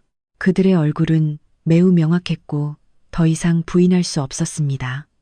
손님들 사이에서 혐오스러운 웅성거림이 들렸습니다. 회사 돈을 횡령하는 것은 한 가지 문제였지만 불법 약물에 연루되는 것은 훨씬 더 크고 치명적인 스캔들이었습니다. 맨 앞줄에 서 있던 대표이사는 화를 참느라 얼굴이 붉어진 채 고개를 저었습니다. 그는 자신이 그동안 믿고 승진시켰던 부하 직원에게 배신당했다고 느꼈습니다. 그는 이제 무대 앞에서 산산조각 난 남자를 알지 못하는 것처럼 혐오스러운 눈빛으로 서준을 바라봤습니다. 회사의 명성이 오늘 밤 위기에 처했고 나는 단독 소유주로서 그 오점을 근원해서 직접 청소하고 있었습니다. 나는 이제 자신이 불법 약물 파티를 하는 비디오가 거대한 스크린에서 반복해서 재생되는 것을 보고 할 말을 잃은 서준을 바라봤습니다. 그의 입은 벌어졌고 그의 눈은 공허했습니다. 그의 카드는 마침내 끝났습니다. 이처럼 명확한 시각적 증거로부터 그를 구할 수 있는 부인은 더 이상 없었습니다. 나는 마이크를 통해 다시 말했습니다. 나는 서준에게 그가 항상 나의 외모를 모욕했다고 말했습니다. 그는 내가 촌스럽고 촌뜨기이며 창피하다고 말했습니다. 그는 내가 입은 이 원피스가 가치가 없다고 말했습니다. 나는 그의 눈을 날카롭게 바라보며 내가 입은 이 단순한 옷 한 벌은 정직한 돈, 내 땀과 노력의 결과로 산 것이라고 차가운 목소리로 말했습니다. 반면에 그가 입은 비싼 정장, 그의 손목에 감긴 시계, 그리고 그가 자랑하는 번쩍이는 구두는 모두 훔친 돈으로 산 것이었습니다. 나는 모든 사람 앞에서 그에게 물었습니다. 오늘 밤 누가 정말로 더 창피한 사람인가요? 누가 정말로 다른 사람의 돈에 의존하여 사는 넉마주의인가요? 그 질문은 그의 명치 끝을 찔렀고 그가 여전히 붙잡고 있던 자존심의 잔재를 무너뜨렸습니다. 서준은 깊이 고개를 숙였습니다. 그는 이제 자신을 심판하는 듯한 눈빛으로 바라보는 손님들의 눈을 쳐다볼 수 없었습니다. 아까 나와 함께 웃었던 그의 친구들은 이제 물러나 멀리 떨어져서 마치 서준이 전염병이라도 옮기는 것처럼 넓은 거리를 만들었습니다. 그들은 부패한 범죄자이자 약물 중독자와 연관되는 것을 원하지 않았습니다. 아까 나를 모욕하며 가장 크게 웃었던 루디는 이제 휴대폰을 보는 척하며 자신의 얼굴을 숨기려 했습니다. 사회적 배신은 너무나 빠르게 일어났습니다. 당신이 정상에 있을 때 모두가 친구라고 주장합니다. 당신이 넘어지고 부패했다는 것이 증명되면 당신 자신의 그림자조차 당신과 함께하기를 꺼립니다. 나는 내 연설을 계속했습니다. 나는 오늘 밤부로 서준의 한빛 그룹 내 모든 액세스 권한과 권한이 완전히 취소된다는 것을 단호하게 발표했습니다. 나는 서준과 예린에게 불명예 해고를 선언했습니다. 내 목소리는 단호하게 울려 퍼졌고 조금의 망설임도 없었습니다. 그러나 처벌은 거기서 멈추지 않았습니다. 나는 스크린에 마지막 슬라이드를 표시했습니다. 서준의 행동으로 인한 회사와 국가의 총손실을 보여주는 법의학 감사 문서였습니다. 그 액수는 50억 원에 달했습니다. 나는 그 숫자를 큰 소리로 읽었습니다. 그가 향락과 예린의 생활 방식을 위해 사용한 회사 돈 50억 원이었습니다. 나는 서준을 바라보며 그가 나에게 50억 원의 빚을 졌으며 나는 오늘 밤 즉시 상환을 요구하며 그렇지 않으면 외부에서 준비하고 있는 회사 법무팀에 의해 그의 모든 개인 자산이 압류될 것이라고 말했습니다. 나는 서준이 그만큼의 돈이 없다는 것을 알고 있었습니다. 그의 급여는 많았지만 그의 생활 방식은 훨씬 더 컸습니다. 그는 저축이 없었습니다. 그는 오직 빚과 허세만 있었습니다. 그 금액을 들은 서준의 얼굴은 더욱 창백해졌습니다. 그는 자신이 끝났다는 것을 알았습니다. 그는 직장을 잃었을 뿐만 아니라 가장 가난하게 될 것이었습니다. 그는 집, 차, 그리고 그가 그동안 숭배했던 모든 사치를 잃게 될 것입니다. 예리는 서 있던 곳에서 갑자기 발작적으로 소리쳤습니다. 그녀는 그 돈에 대해 아무것도 몰랐다고 울부짖었습니다. 그녀는 서준이 그 모든 물건을 선물로 주었다고 소리쳤습니다. 그녀는 자신을 법적 함정에서 구하기 위해 손을 씻으려 했습니다. 그러나 나는 그녀를 차갑게 바라봤습니다. 나는 그녀에게 범죄 수익을 받은 사람으로서 그녀도 은닉 및 돈 세탁 혐의로 기소될 수 있다고 말했습니다. 예린의 울음소리는 더욱 커졌습니다. 그녀는 바닥에 주저앉아 자신의 아름다운 이브닝 드레스를 망쳤습니다. 그 광경은 정말 아이러니했습니다. 1시간 전 왕과 왕비처럼 이 방에 들어왔던 커플은 이제 용서를 구하는 환자처럼 바닥을 기고 있었습니다. 나는 증거 프레젠테이션을 스크린을 끄면서 마쳤습니다. 방은 일반 조명으로 다시 비춰졌지만 분위기는 완전히 바뀌었습니다. 파티의 분위기는 사라지고 거리 법정으로 바뀌었습니다. 나는 연단에서 내려왔습니다. 내 발소리는 서준에게 무섭게 들렸습니다. 나는 무대 가장자리로 걸어갔습니다. 서준이 무릎 꿇고 있는 곳 바로 위에 서 있었습니다. 나는 그의 머리 꼭대기를 바라봤습니다. 예전에는 나는 항상 그 앞에서 고개를 숙여 그를 화나게 할까 두려워했습니다. 오늘날 그 위치는 180도 바뀌었습니다. 그가 내 발 아래에서 고개를 숙이고 떨고 무력했습니다. 사회적 처벌은 끝났어, 서준. 나는 조용히 속삭였지만 방의 침묵 때문에 그에게는 충분히 들렸습니다. 이제 법적 처벌을 받을 준비를 해. 네가 나를 모욕하고 내 회사를 약탈해도 아무런 결과가 없을 거라고 생각했니? 너는 상대를 아주 잘못 골랐어. 네가 가정부라고 불렀던 아내는 방금 너의 미래를 완전히 청소해버렸어. 서준은 천천히 얼굴을 들었습니다. 그의 눈은 붉었고 눈물이 그의 뺨을 적셨습니다. 나는 그것이 후회의 눈물이 아니라는 것을 알았습니다. 그것은 두려움과 자기 연민의 눈물이었습니다. 그는 주위를 둘러보며 도피할 구멍, 도움을 찾았습니다. 그의 눈은 최 전무님에게 고정되었습니다. 그의 유일한 희망, 그의 삼촌, 그의 혈육이었습니다. 서준은 가족 관계가 이 완전한 파멸로부터 자신을 구할 것이라고 생각했습니다. 그는 기어가기 시작했습니다. 네, 그는 정말로 차가운 대리석 바닥 위를 무릎과 손으로 기어갔습니다. 실망한 얼굴로 꼿꼿이 서 있는 최 전무님을 향해서 말입니다. 고급 파티 한가운데서 아기가 기어가는 것처럼 기어가는 부장의 모습은 비참하고 역겨웠습니다. 하지만 그것이 지나친 오만에 대해 지불해야 할 대가였습니다. 서준은 힘겹게 최 전무님에게 기어갔습니다. 그의 비싼 정장은 바닥의 먼지에 더러워졌습니다. 그의 바지 무릎은 아마 대리석에 긁혀 찢어졌을 것입니다. 그는 더 이상 자존심에 신경 쓰지 않았습니다. 그의 생존 본능이 지배했습니다. 그는 삼촌의 발에 닿아 그 바지 자락을 꽉 껴안았습니다. 그는 서럽게 울부짖었습니다. 그의 목소리는 끓어오르고 그의 비열한 행동을 모르는 사람에게는 가슴 아프게 들렸습니다.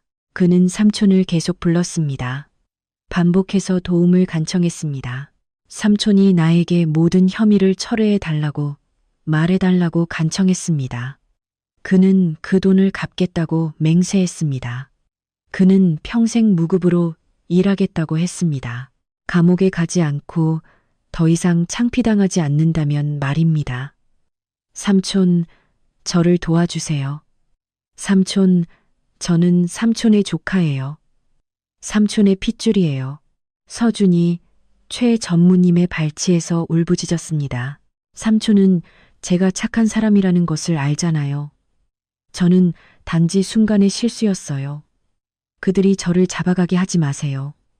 지원에게 말해주세요. 삼촌. 그녀는 삼촌 말을 들을 거예요. 저를 도와주세요. 최 전무님은 아래를 내려다봤습니다. 더 이상 문명화된 인간의 형태가 아닌 조카를 보며 그 노인의 얼굴은 굳어졌습니다. 그의 턱은 분노를 참으며 단단해졌고 그 분노는 이미 머리끝까지 차 있었습니다. 그는 그동안 서준을 자랑스러워했고 전략적 위치에 추천했으며 이사회 앞에서 그의 청렴성을 보장했습니다. 그리고 이것이 그가 받은 보답이었습니다. 서준은 돈을 훔쳤을 뿐만 아니라 회사의 소유주 최 전무님이 가장 존경하는 사람을 모욕했고 수백 명의 비즈니스 동료 앞에서 가문의 명예를 실추시켰습니다. 단호하고 망설임 없는 동작으로 최 전무님은 발을 뿌리쳐 서준의 포옹을 풀었고 서준의 몸은 뒤로 휘청거리며 바닥에 넘어졌습니다. 서준은 자신의 삼촌에게 발길질 당할 줄은 예상하지 못하고 놀라 눈을 크게 떴습니다. 최 전무님은 마치 즉시 버려야 할 쓰레기를 보는 것처럼 차가운 시선으로 서준을 바라봤습니다. 나를 삼촌이라고 부르지 마라. 최 전무님의 목소리는 낮았지만 날카롭게 찔렀습니다. 오늘 밤 이 순간부터 나는 너와의 가족 관계를 끊는다. 나는 너처럼 어리석고 사악한 조카를 둔 것이 부끄러워. 너는 도둑일 뿐만 아니라 배은망덕한 인간이야. 너는 집에 보석, 경건하고 똑똑하고 부유한 아내를 두고 있었어. 그런데 너는 길거리에 자갈을 주워다가 보석인 것처럼 과시했어. 최 전무님은 무대 위에 서 있는 나를 가리켰습니다. 지원이 씨는 나의 상사다. 그녀는 5년 전 네 아버지, 나의 친형이 회사를 제대로 운영하지 못했을 때 이 회사를 파산해서 구한 분이야. 너는 향락에 빠져 있느라 그 역사를 몰랐지. 그리고 이제 네가 그분 앞에서 나에게 너를 변호해 달라고 요청해? 너는 주소를 잘못 찾았어, 아들아. 법은 집행되어야 해. 가문의 명예는 이 부패한 가족 구성원 한 명을 구하는 것보다 더 중요해.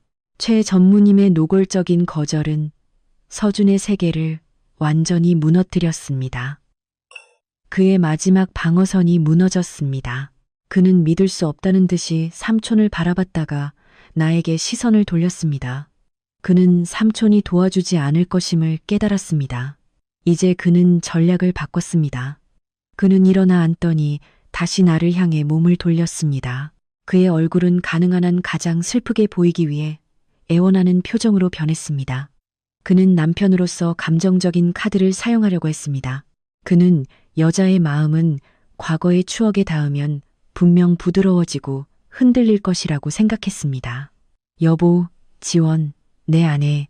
서준은 꾸며낸 듯 떨리는 목소리로 나를 불렀습니다. 그는 나에게 손을 뻗는 것처럼 보였습니다. 여보, 이러지 마. 내가 잘못했어. 내가 실수했어.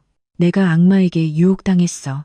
하지만 우리의 결혼 생활을 기억해, 여보. 5년 전 우리의 신성한 서약을 기억해. 우리는 행복했잖아. 그렇지? 나는 네 남편이고 내 보호자야. 내 남편이 감옥에 가는 것을 네가 참아 볼 수 있겠니? 아내로서 네 양심은 어디 있어? 미안해, 여보. 내가 변하겠다고 약속할게.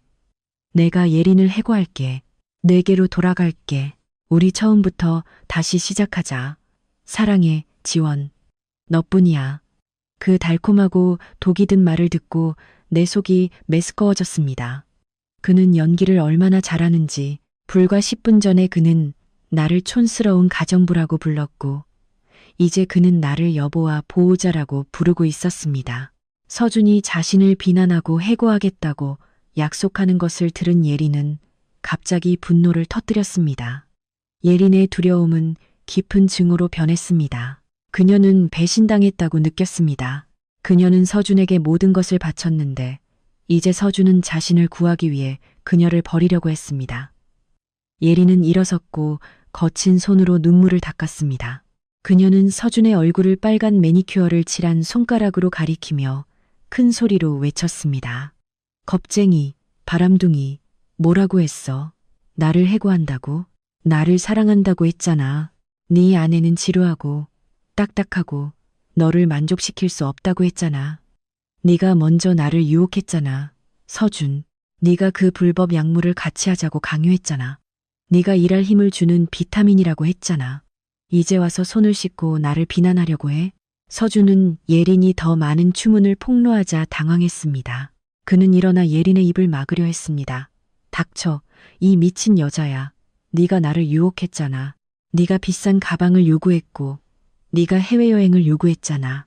너의 생활 방식에 대한 요구가 아니었다면 나는 횡령하지 않았을 거야.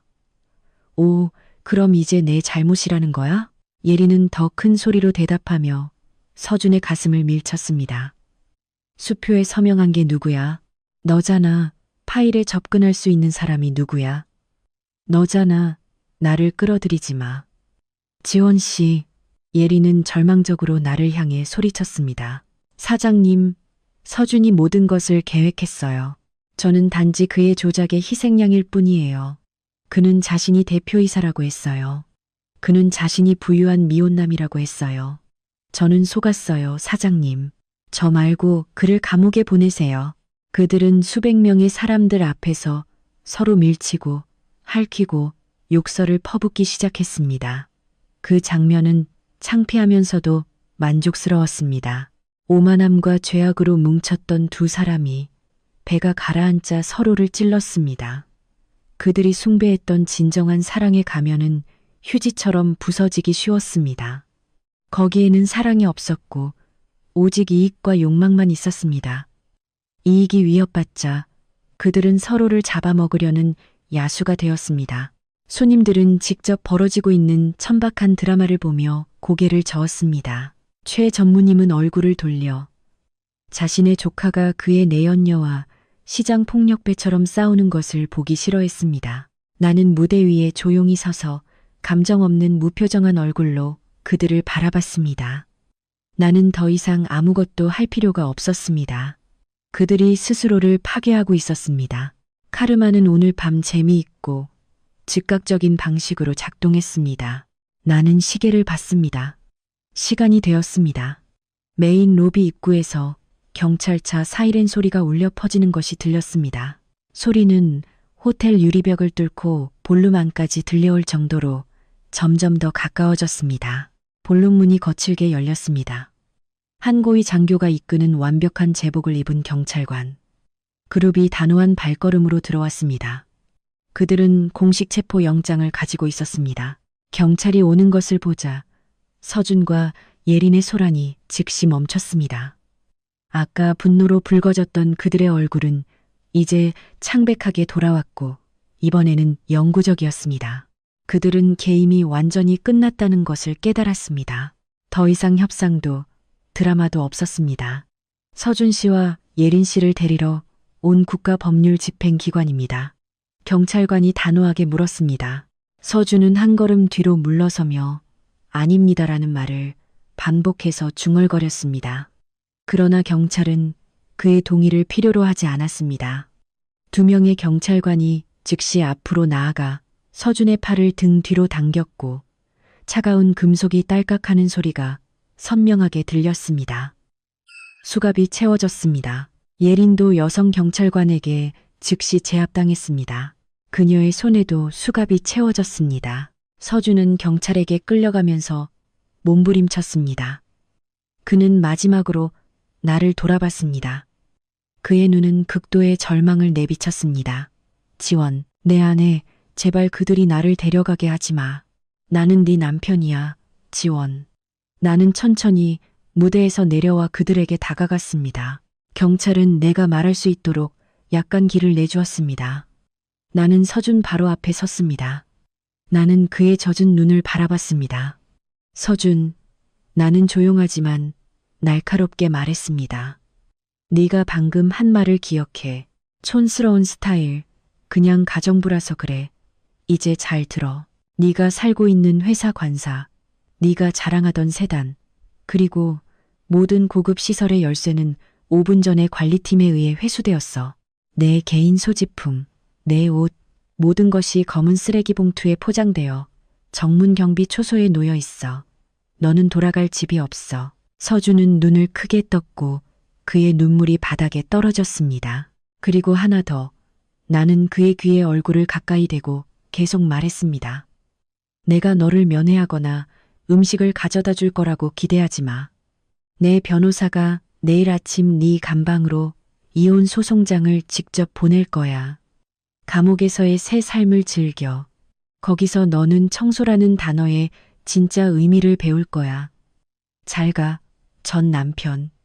나는 한 걸음 물러서서 경찰에게 그들을 데려가라는 신호를 보냈습니다. 서준은 경찰에게 강제로 끌려나가면서 내 이름을 히스테리컬하게 외쳤습니다.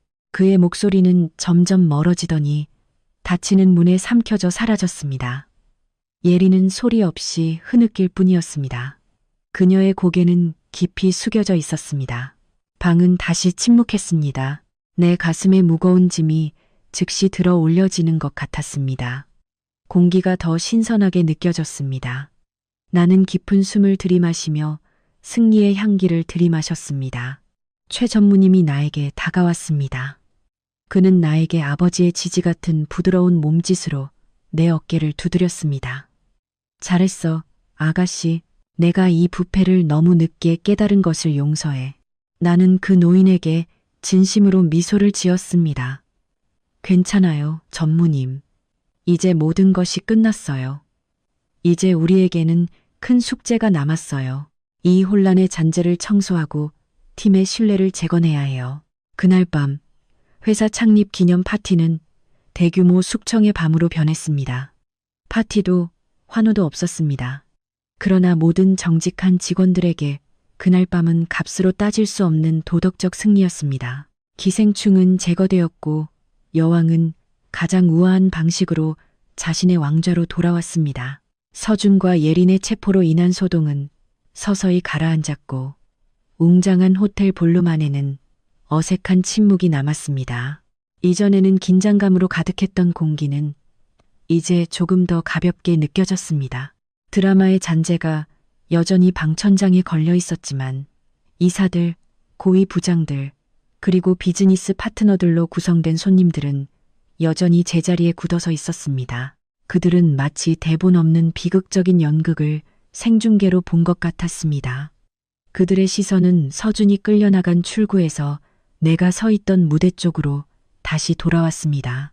그러나 이번에는 그 시선이 달랐습니다. 더 이상 경멸하는 시선은 없었습니다. 나의 단순한 옷에 대한 조롱의 속삭임도 없었습니다. 오직 깊은 존경심만이 있었고 두려움과 경외감이 뒤섞여 있었습니다. 나는 긴 숨을 들이마시며 평온한 승리의 공기로 폐를 채웠습니다. 나는 에어컨 바람에 흩날린 옷매무새를 살짝 정리하고 다시 마이크 쪽으로 얼굴을 가까이 댔습니다. 내 목소리는 침착하고 안정적이었고 마치 방금 내 남편을 감옥에 보낸 사람이 아닌 것 같았습니다. 나는 발생한 불편함에 대해 모든 손님들에게 사과했습니다. 나는 이 숙청 조치가 회사가 어떤 형태의 부정행위도 용납하지 않는다는 회사의 청렴성을 보여주기 위해 공개적으로 이루어져야 한다고 설명했습니다. 나는 한빛그룹은 평소와 같이 계속될 것이며 기생충이 뿌리째 제거된 후에는 훨씬 더 강해질 것이라고 단언했습니다. 손님들은 동의하며 고개를 끄덕였고 일부는 조용히 박수를 치기 시작했고 곧 방 전체에 열렬한 박수로 이어졌습니다. 그것은 나의 권위에 대한 인정의 박수였습니다. 공식적으로 행사를 마친 후 나는 무대에서 내려왔습니다. 최 전무님과 대표이사는 즉시 나에게 다가왔습니다. 우리는 다음 법적 조치에 대해 잠시 대화했습니다. 나는 이미 대기 중인 회사 법무팀에 서준의 자산 압류를 즉시 처리하도록 단호한 지시를 내렸습니다. 나는 단 1초도 지체하고 싶지 않았습니다. 오늘 밤 집행팀은 서준이 그동안 살았던 회사 관사로 이동해야 했습니다. 모든 시설은 회수되어야 했습니다. 나는 서준이 나중에 깨어났을 때 그의 몸에 걸친 죄수복 외에는 아무것도 남지 않도록 확실히 하고 싶었습니다. 한편 경찰서에서는 이와는 매우 다른 분위기가 벌어지고 있었습니다. 서준과 예리는 비참한 상태로 순찰차를 타고 도착했습니다. 몇 시간 전만 해도 비싼 정장을 입고 세상의 왕처럼 느꼈던 서준은 이제 손에 수갑을 찬 채 신문실 의자에 주저앉아 있었습니다. 그의 정장은 구겨졌고 머리는 헝클어졌으며 그의 얼굴은 눈물 자국으로 얼룩져 있었습니다. 그들을 신문하는 경찰관들은 그들에게 조금의 특별 대우도 하지 않았습니다. 서준은 단지 현장에서 붙잡힌 수많은 화이트칼라 범죄자 중 한 명일 뿐이었습니다. 서준은 자신의 낡은 전술을 사용하려고 했습니다. 그는 자신이 아는 고위 인사들의 이름을 언급하며 경찰관들을 위협하려고 했고 특별 대우나 전화 한 통을 얻으려 했습니다. 그러나 경찰관은 냉소적으로 웃으며 그에게 조용히 하라고 명령했습니다. 신문 과정은 힘들고 지루했습니다. 서준은 사라진 50억 원의 자금 흐름에 대해 끊임없이 질문을 받았습니다. 내가 제공한 증거는 너무나 완벽해서 서준의 입에서 나오는 모든 부인은 수사관에 의해 유효한 데이터로 즉시 반박될 수 있었습니다. 서준은 궁지에 몰렸습니다. 그는 더 이상 거짓말을 할 수 없었습니다. 옆방에서는 예린의 히스테리컬한 목소리가 날카롭게 들렸습니다. 그녀는 여성 수사관에게 신문받고 있었습니다. 예린은 끊임없이 서준을 비난했습니다. 자신이 단지 함정에 빠졌을 뿐이며 서준이 자신에게 명품을 사주는데 사용한 돈의 출처를 몰랐다고 주장했습니다. 그들 사이의 배신은 더욱 현실화되었습니다. 그들이 숭배했던 사랑은 감옥에 대한 두려움보다 강하지 않았습니다. 밤이 깊어갔습니다. 초기 신문 조서 작성이 끝난 후 서준은 임시 구치소로 끌려갔습니다. 감방에 들어가기 전에 경찰관은 그에게 모든 개인 소지품을 벗으라고 요청했습니다. 그가 자랑하던 명품 시계, 가죽 지갑, 벨트, 번쩍이는 구두, 심지어 그의 정장까지 모두 벗겨졌습니다.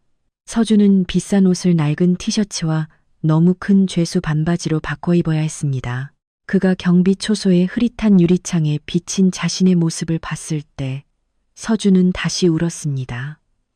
성공한 남자로서의 그의 정체성은 말 그대로 벗겨졌습니다. 이제 그는 단지 수많은 죄수 중 한 명이었습니다. 그는 차갑고 퀴퀴하며 악취가 나는 감방에 던져졌습니다. 그를 맹렬한 시선으로 바라보는 다른 죄수들과 합류했습니다. 푹신한 매트리스도 에어컨도 없었고 오직 딱딱한 시멘트 바닥만 있었습니다. 다음 날 아침 서준의 체포 소식은 빛의 속도로 퍼져나갔습니다. 내가 무대에서 내 진짜 신분을 공개하고 서준이 경찰에게 끌려가는 영상은 소셜미디어에서 입소문을 탔습니다. 누리꾼들은 가차없이 신랄한 댓글과 비난을 쏟아냈습니다. 서준의 이름은 완전히 망가졌습니다. 그의 디지털 흔적은 욕설로 가득 찼습니다. 예전에는 그의 호화로운 생활 방식을 칭찬했던 그의 사교계 친구들은 이제 서준과 친하지 않다는 해명을 서둘러 올렸습니다. 그들은 서준의 소셜미디어 계정을 차단하고 함께 찍은 사진을 삭제했습니다. 서준은 사회적으로 완전히 고립되었습니다. 그는 누구도 원치 않는 추방자가 되었습니다. 동시에 회사 법무팀은 경비원들의 동행하에 서준이 그동안 살았던 회사 관사를 찾아갔습니다. 그들은 퇴거 명령서를 가지고 있었습니다. 그 집은 회사 자산이었기 때문에 과정은 빠르게 진행되었습니다. 직원들이 들어가서 짐을 싸기 시작했습니다. 그러나 나의 지시에 따라 부드러운 취급은 없었습니다. 서준의 명품 옷, 신발 컬렉션, 그리고 가제트와 같은 개인 소지품들은 검은 쓰레기 봉투에 아무렇게나 담겼습니다. 깔끔한 여행 가방도 조심스러운 접힘도 없었고 모든 것이 쓰레기처럼 취급되었습니다. 그 쓰레기 봉투들은 단지 앞에 경비 초소에 쌓였습니다. 내가 서준에게 말했던 그대로였습니다. 서준과 예린이 불륜을 저지르는데 사용했던 회사 세단도 회수되었습니다. 직원들은 키를 뽑고 엔진 상태를 점검한 후 그 차를 회사 중앙차고로 다시 가져갔습니다. 몇 시간 만에 그 고급 집은 텅 비었습니다. 서준의 사치의 흔적은 더 이상 남아있지 않았습니다. 남아있는 것은 오랫동안 그곳에 살았던 주민의 오만함에 대한 증인이었던 말없는 벽들 뿐이었습니다. 이웃 주민들은 그 과정과 결국 부패한 사람이 된 오만한 부장의 비극적인 운명에 대해 수군거리며 열렬히 퇴거를 지켜봤습니다. 그 수치심은 감옥에 있는 서준에게만 느껴진 것이 아니라 그의 거주지 환경에서 그의 남은 명성까지 더럽혔습니다. 오후에 내가 보낸 변호사가 감옥에서 서준을 찾아왔습니다. 깔끔하게 정장을 입은 변호사의 도착을 본 서준은 희망의 실오라기를 잡았습니다. 그는 내가 마음이 약해져서 도움을 보냈다고 생각했습니다. 그는 쇠창살 쪽으로 달려갔습니다. 그의 얼굴은 희망으로 가득 찼습니다. 그러나 변호사가 구금 해제 서류 대신 부채 세부 사항과 민사 소송 내용이 담긴 두꺼운 문서를 내밀었을 때 그 희망은 산산조각 났습니다. 변호사는 차갑게 설명했습니다.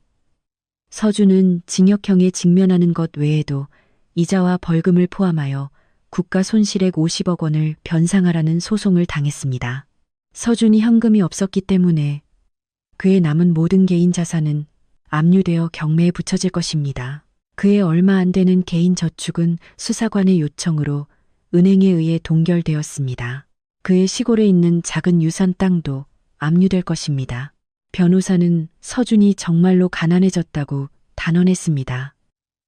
심지어 그가 몇 년 후 감옥에서 나오더라도 그는 이 쌓인 빚에 쫓길 것입니다. 그는 평생을 비참하게 살게 될 것입니다. 서준은 떨리는 손으로 소송 서류를 잡고 감방 바닥에 주저앉았습니다. 그는 자신이 나에게 조롱했던 가난보다 자신이 직면하게 될 가난이 훨씬 더 끔찍하다는 것을 깨달았습니다. 예전에는 내가 모든 것을 가지고 있음에도 불구하고 단순한 옷을 입었기 때문에 그는 나를 가난하다고 모욕했습니다. 이제 그는 진정한 의미에서 가난한 사람이 되었습니다. 돈도, 자산도, 명성도, 미래도 없었습니다. 그는 쓰레기를 치우는 가정부에 대한 나의 말을 기억했습니다. 그는 자신이 그 쓰레기이며 마땅히 있어야 할 곳에 버려졌다는 것을 깨달았습니다. 후회는 파도처럼 그의 가슴을 강타했지만 그것은 너무 늦고 이기적인 후회였습니다. 그는 자신이 사악했다는 것을 후회하지 않았습니다. 그는 단지 들켰고 모든 것을 잃었다는 것을 후회했습니다. 감옥 밖에서 나는 한빛그룹 최고층에 있는 나의 넓은 사무실에 앉아 있었습니다. 나는 법무팀으로부터 압류 과정이 순조롭게 진행되고 있다는 보고를 받습니다. 나는 조용히 따뜻한 차를 마셨습니다. 나를 배신한 남편에게 대한 슬픔도 눈물도 없었습니다. 오직 엄청난 안도감만이 있었습니다. 지난 5년 동안 내 가슴을 짓눌렀던 무거운 짐이 마침내 사라졌습니다. 나는 큰 유리창 너머로 도시의 전경을 바라봤습니다. 오늘 하늘은 맑아 보였습니다. 나는 상황을 뒤집는데 성공했습니다. 모욕당한 위치에서 권력을 가진 위치로, 피해자에서 승리자로 변모했습니다. 정의는 가해자에게 가장 고통스러운 방식으로 집행되었습니다.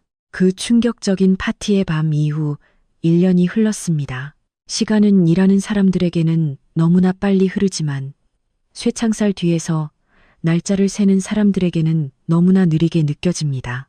혼잡하고 퀴퀴한 한 교도소에서 머리가 깎인 마른 남자가 공용 화장실 바닥에 쪼그리고 앉아 있었습니다. 그의 손에는 낡은 변기 소리 들려 있었고 더러운 세라믹 바닥에 지워지지 않는 얼룩을 문지르고 있었습니다. 암모니아와 오물 냄새가 코를 찔렀고 익숙하지 않은 사람에게는 속을 메스껍게 했습니다. 그러나 그 남자 서준은 익숙해졌거나 더 정확히 말하면 익숙해지도록 강요당했습니다. 운명은 아이러니한 유머 감각을 가지고 있었습니다. 서준은 아내가 집을 부지런히 돌본다는 이유만으로 아내를 청소부나 가정부라고 모욕했습니다. 이제 감옥에서 서준의 일일 임무는 블록 청소부입니다. 매일 새벽 그는 일어나 복도를 청소하고 수백 명의 죄수들이 사용하는 공용 화장실을 닦고 쓰레기를 운반해야 합니다. 그는 문자 그대로 가장 낮은 의미의 청소부가 되었습니다. 더 이상 비싼 정장도 향기로운 향수도 없었습니다. 그의 몸은 이제 땀과 싼 바닥 청소제 냄새로 가득했습니다. 예전에는 잘 관리되었던 그의 피부는 이제 칙칙하고 목이 물린 자국이나 긁힌 상처로 가득했습니다. 서준은 잠시 멈춰 낡은 죄수복 소매로 이마의 땀을 닦았습니다. 그의 숨은 헐떡였습니다. 그의 나이는 아직 많지 않았지만 삶의 무게와 우울증은 그를 10년 더 늙어 보이게 했습니다. 그의 뺨은 움푹 패였고 그의 눈은 시들고 빛을 잃었습니다. 감옥에서 그는 다른 죄수들의 괴롭힘에 쉬운 대상이었습니다. 그의 오만한 부패한 전 부장 지휘는 그를 미움받게 만들었습니다. 아무도 그와 친구가 되고 싶어 하지 않았습니다. 심지어 여성 블록의 구금된 예리는 보호와 용돈을 얻기 위해 감옥 안의 마약상과 비밀 결혼을 했다는 소문이 있었고 서준을 전혀 모르는 것처럼 완전히 잊었습니다. 점심시간에 서준은 교도소 식당 구석에 앉아 배급 밥을 먹었습니다. 딱딱한 교도소 밥과 싱거운 삶은 두부가 반찬이었습니다. 그는 배고픔 때문에 개걸스럽게 먹었고 예전에는 고급 식당에서만 먹으려 했던 그의 입맛은 잊었습니다. 식당 구석에서 낡은 브라운관 텔레비전이 켜져 있었고 난 뉴스를 방영하고 있었습니다. 보통 서준은 신경 쓰지 않았지만 오늘 리포터의 목소리가 그가 매우 잘 아는 이름을 언급했습니다. 그의 심장을 잠시 멈추게 한 이름이었습니다. 한빛그룹이 CEO 이지원 씨의 리더십 아래 올해 다시 한번 사상 최대 이익을 기록했습니다. 오늘 이지원 대표님은 글로벌 혁신센터와 사회공헌 활동을 위한 새로운 마천루 건물을 개관했습니다. 서준은 고개를 들었고 그의 눈은 지직거리는 텔레비전 화면에 고정되었습니다. 거기서 그는 매우 우아한 여성을 봤습니다. 지원, 그의 전 아내였습니다. 지원은 서준이 기억했던 것보다 훨씬 더 아름답고 빛나 보였습니다. 그녀는 우아하고 세련된 정장 스타일의 블레이저와 스커트를 입고 있었습니다. 그녀의 차분한 헤어스타일과 부드러운 화장은 그녀를 위험 있으면서도 부드럽게 보이게 했습니다. 그녀 옆에는 건강하고 자랑스러워 보이는 최 전무님이 그녀의 사랑하는 조카를 동반하고 있었습니다. 서준이 아니라 지원이었습니다. 영상에서 지원은 개관 리본을 자르고 있었습니다. 참석한 국가 관료들과 성공한 사업가들의 열렬한 박수갈채를 받았습니다. 기자들은 그녀의 성공 비결을 묻기 위해 그녀를 인터뷰하려고 경쟁했습니다. 지원은 겸손하게 대답했습니다. 성공의 열쇠는 정직, 근면, 그리고 우리의 삶에서 부정적인 것을 버릴 용기라고 말했습니다. 그 마지막 문장은 서준에게 장거리 따기처럼 느껴졌습니다. 그는 지원이 말하는 그 부정적인 것이 무엇인지 정확히 알았습니다. 그것은 바로 그였습니다. 서준은 버려진 부정적인 것이었습니다. 그리고 그 짐이 그의 발에서 풀려나자 지원이 얼마나 높이 날아가는지 보십시오. 서준의 눈에서 눈물이 흘러나와 그의 싱거운 밥 접시에 떨어졌습니다.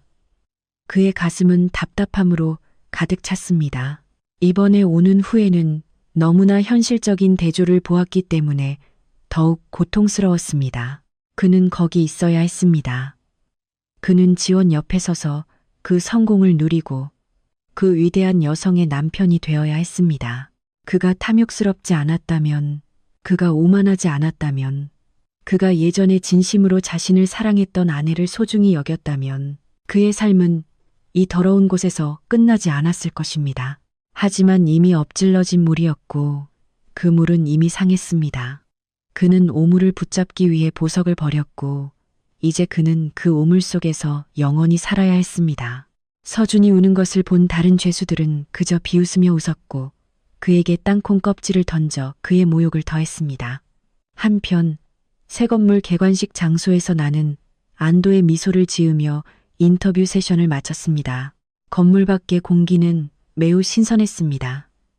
맑고 푸른 하늘은 오늘 나의 성취를 함께 축하하는 듯 했습니다. 최 전무님이 내 어깨를 부드럽게 두드렸습니다. 네 부모님이 지금 너를 보면 분명 자랑스러워 하실 거야, 아가씨. 너는 그들의 유산을 지켰을 뿐만 아니라 훨씬 더 크게 발전시켰어. 감사합니다, 전무님. 이 모든 것은 전무님의 지지 덕분이에요. 나는 진심으로 대답했습니다. 그리고 과거에 대해서는 최 전무님은 잠시 망설였습니다. 너는 아직도 그것을 생각하니? 이혼 소송장은 지난달에 공식적으로 나왔지. 그렇지. 나는 단호하게 고개를 끄덕였습니다. 공식적으로 끝났어요, 전무님. 더 이상 그것에 대해 생각하지 않아요. 나에게 그것은 이미 끝나고 닫힌 책의 장이에요. 원한도 없지만 그리움도 없어요. 오직 여성의 자존심은 마음이 먼 남편의 평가가 아니라 그녀 자신의 자질에 의해 결정된다는 소중한 교훈만 있을 뿐이에요. 나는 나의 픽업 차량으로 걸어갔습니다. 더 이상 택시나 대중교통이 아니라 편안한 고급 세단이었습니다. 나 자신의 노력의 결과였습니다. 이제 기업 보안 부서장으로 승진한 김 팀장님이 나를 위해 문을 정중하게 열어주었습니다. 이번에는 나에게 뒷좌석에 앉으라고 명령하거나 나를 모욕하는 남편은 없었습니다. 나는 내가 원하는 어떤 좌석에도 앉을 수 있었습니다. 나는 내 삶의 항해사였습니다. 차에 타기 전에 나는 내가 방금 개관한 높은 건물을 보기 위해 뒤를 돌아봤습니다. 건물의 유리창은 햇빛을 아름답게 반사하며 반짝였습니다. 나는 위장해야 했던 어려웠던 시간들, 모욕을 참았던 시간들, 그리고 배신에 직면했던 인내의 시간들을 기억했습니다. 그 모든 고통은 이제 완전히 보상받았습니다. 나는 더 이상 피해자가 아니었습니다. 나는 승리한 생존자였습니다. 한때 가정부로 모욕당했던 여성이 세상의 정상에 서 있었습니다. 나는 차창에 비친 나의 모습에 미소를 지었습니다. 완전히 자유로워진 여성의 미소였습니다. 더 이상 고개를 숙이고 두려워하는 지원은 없었습니다. 오직 한빛그룹의 지도자, 사장, 그리고 행복한 여성인 이지원이 있을 뿐이었습니다. 출발하세요, 김 팀장님. 나는 부드럽게 명령했습니다. 준비되셨습니다, 지원 대표님. 우리의 목적지는 어디입니까? 앞으로 더 밝은 미래를 향해서요. 차는 천천히 군중을 떠나 어두웠던 과거의 그림자로부터 나를 멀리 데려가 희망으로 가득 찬 새로운 지평선을 향해 나아갔습니다. 그리고 저 멀리 차가운 감옥 벽 뒤에서 과거는 그 자신의 후회와 함께 썩도록 내버려 두십시오. 정의는 그 길을 찾았고 이 이야기는 완벽한 만족으로 끝났습니다.